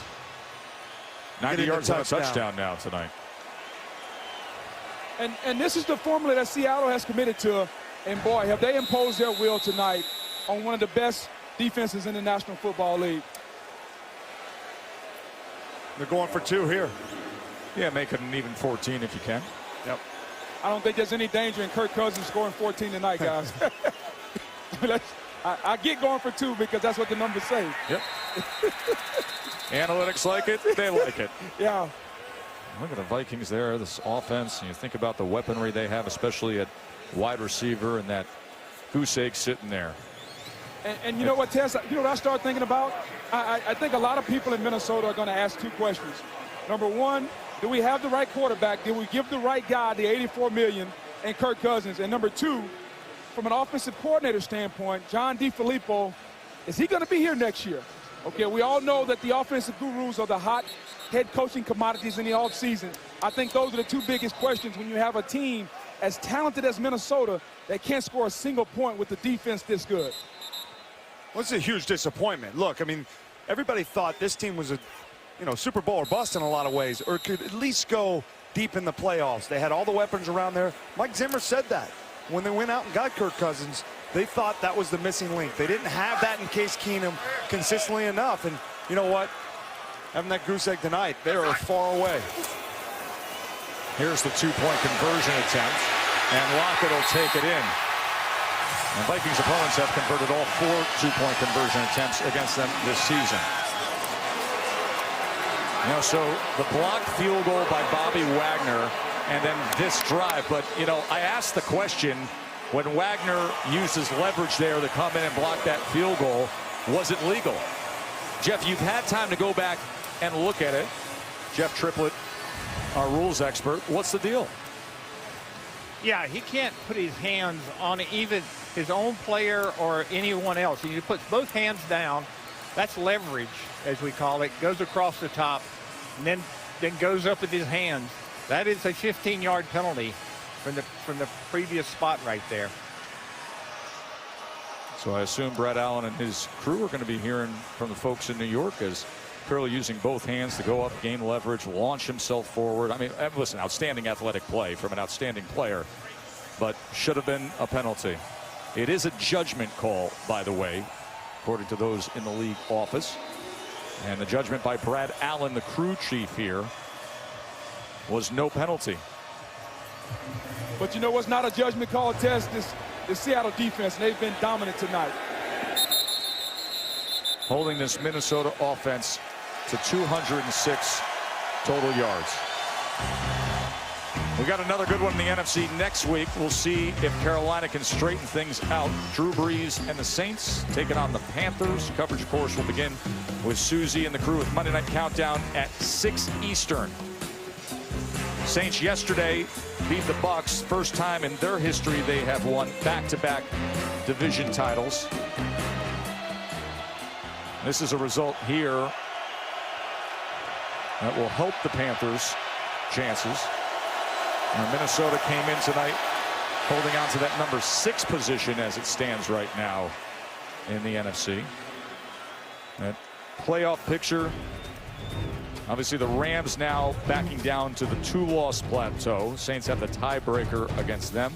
Bears at 9-4 with the impressive display at home, and the Cowboys, the overtime win against Philadelphia, and Amari Cooper coming up huge in the 4th quarter and overtime of that game. How's that trade working out for the Cowboys, Tess? About as good as it can be. Cousins is only one of his last 7. Pressure, ball is out. and scooped up as Seattle's Justin Coleman on the return, and he's going to score with it.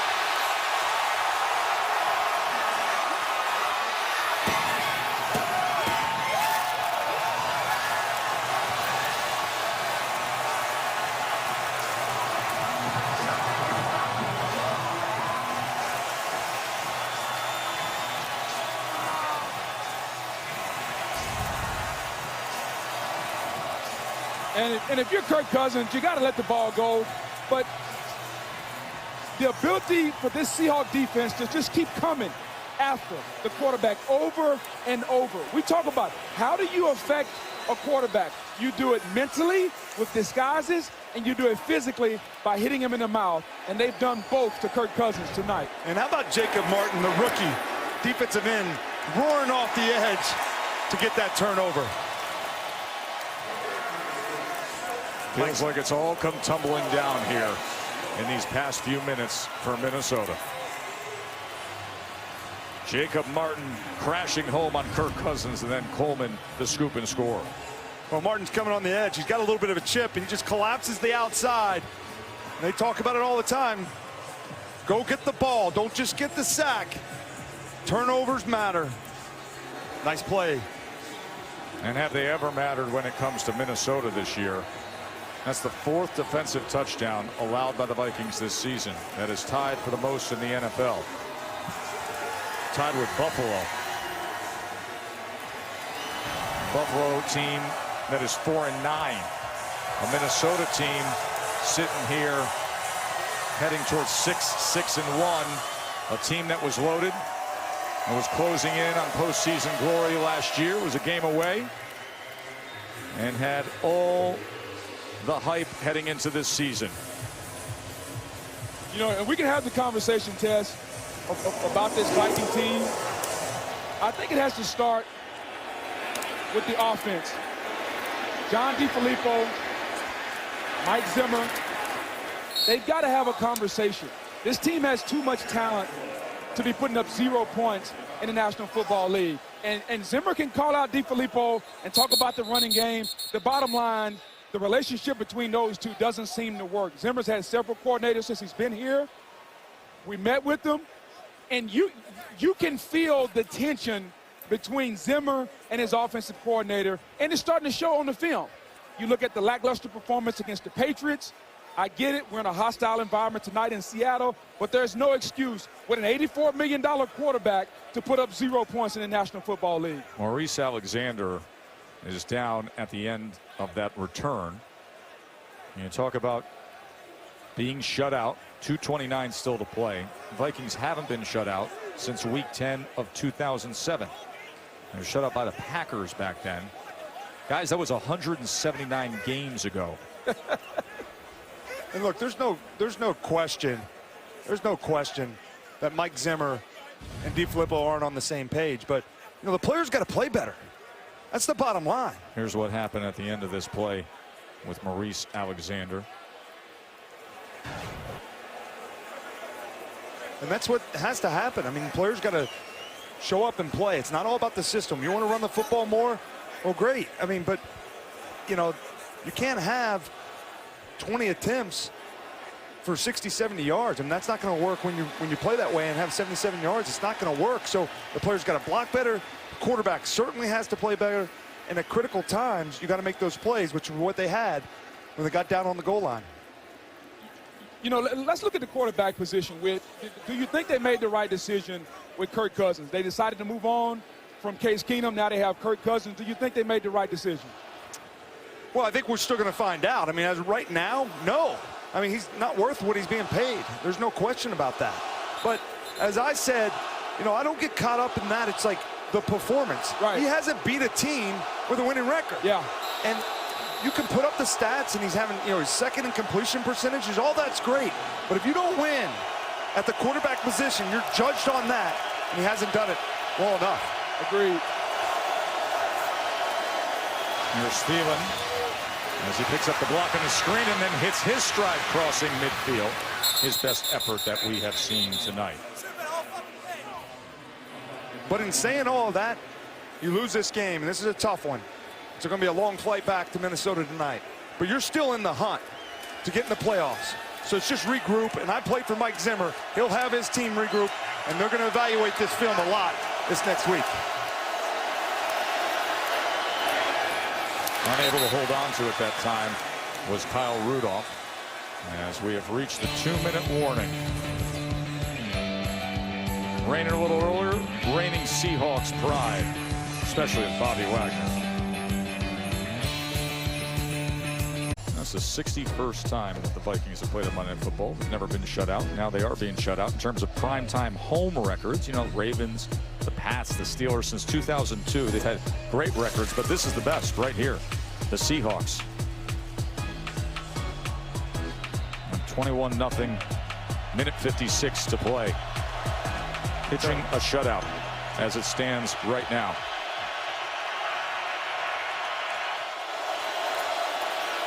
Cousins, and as he goes to the other side to Thielen, that goes for 12 yards. And if you're Minnesota, they have a little pride tonight. I mean, let's score. Whether they kick a field goal or score a touchdown, it's kind of like when you're in a fight and the fight's over. You at least want to have gotten one shot in on the other guy. Like, don't get shut out here tonight. Put some points on the board. Try to go back, regroup, and try to finish your season out strong. Forget a field goal. Let's score some points. Yeah, get something, man. Touchdown.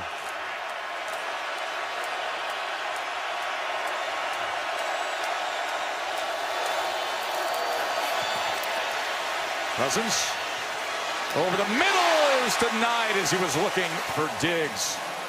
That was a good play by Trey Flowers, the rookie, coming in to get a piece of it. I just love this Seattle defense tonight. The rookie there, Flowers. And, you know, coming into the season, we talked a lot about Earl Thomas and how unhappy he was. And, you know, Earl got hurt. And because of that, they were able to put some of these young guys in there. And they've moved on. This young defense, led by the leadership of Bobby Wagner, Frank Clark up front, McDougal at safety. It's been fun to see changing from the old guard to the new guard. Going to go with the screen to Cook. And a good set of blockers out in front as Cook makes his way inside the 10. So it'll be first and goal after the 17 yards there on the screen. Well, if you're Minnesota, look, you're still in the hunt now going back after this loss. So the defense is really good. They're really, really good defense. They're going to clean up some things. It's all going to fall back on the offense. They got to figure out who they are and how they're going to play. Cousins on first and goal. As it looked like he crossed the line there to Cook. As hands are up for a touchdown as of right now.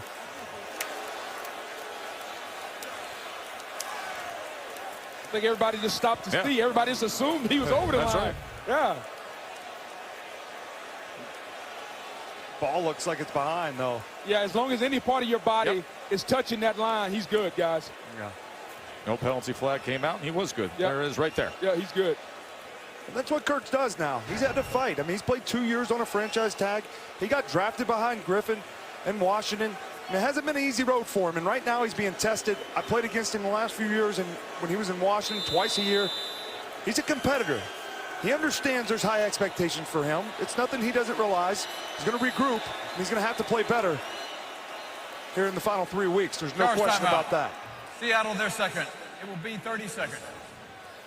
Now let's look at the NFC playoff picture as it stands right now as the Vikes most likely headed here to 6-6-1. And then you think about the road ahead. Obviously, with the Seahawks, the Rams having clinched the division, this is the Vikings road ahead. That Dolphins team that's coming off the win, the miracle in Miami against the Patriots, at the Lions, and then the Bears. You know, they were hoping for that Bears game to have some great meeting for the division. And then Seattle, well, they get the Chiefs in a couple weeks, but 49ers and Cardinals in there. Two teams sitting at 3-10. When I look at that, I just can't help to think that Seattle Seahawks, when we called their game in week 2 and they lost, they were 0-2. You look at that remaining schedule. Every game's a fight. We know that. But they have a high chance of getting to 10 wins. Yes. And that's incredible. Hats off to Pete Carroll and the job his staff has done here with the Seattle Seahawks. Closing in on win number 8 here. Be interesting to see what happens with that game against Kansas City, but at San Francisco and then home against Arizona, and you're absolutely right.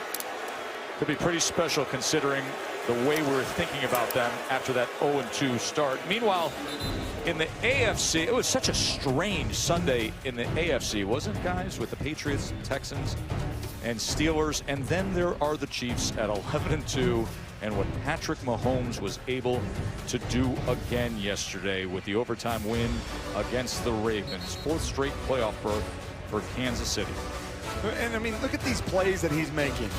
Critical times, 4th and 9, all script, gets back down there on the same drive. Eric Weddle on his face on a 4th and 3, touchdown. He is rolling, got a lot of momentum.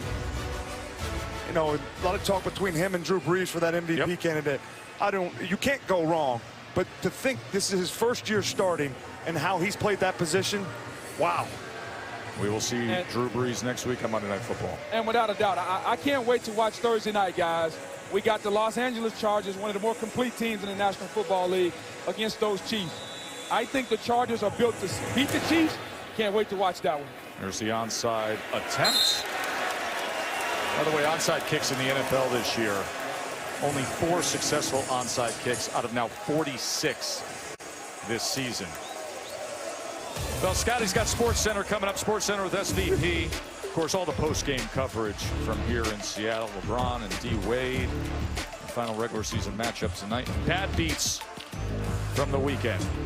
And a SportsCenter with SVP on ESPN after we wrap here in Seattle. I see you, Santa. You sure do. Nice beard there, even though the beard and the hat weren't matching. Yeah, speaking of beards, you know, my man Tess, he was at the boxing match this weekend, so he had a late arrival, and I saw that beard there, like a poor man's Dennis Miller up here, huh? Razor didn't come from Madison Square Garden ringside out to Seattle, but that was a heck of a fight there with Lomachenko, and I think it's going to be a heck of a fight down the stretch of this playoff drive here in both the AFC and the NFC to see how things shape up here with this wild card stuff. Yeah, we already talked about that. Exactly. We're on the beard right now. Let's talk about that. The beard.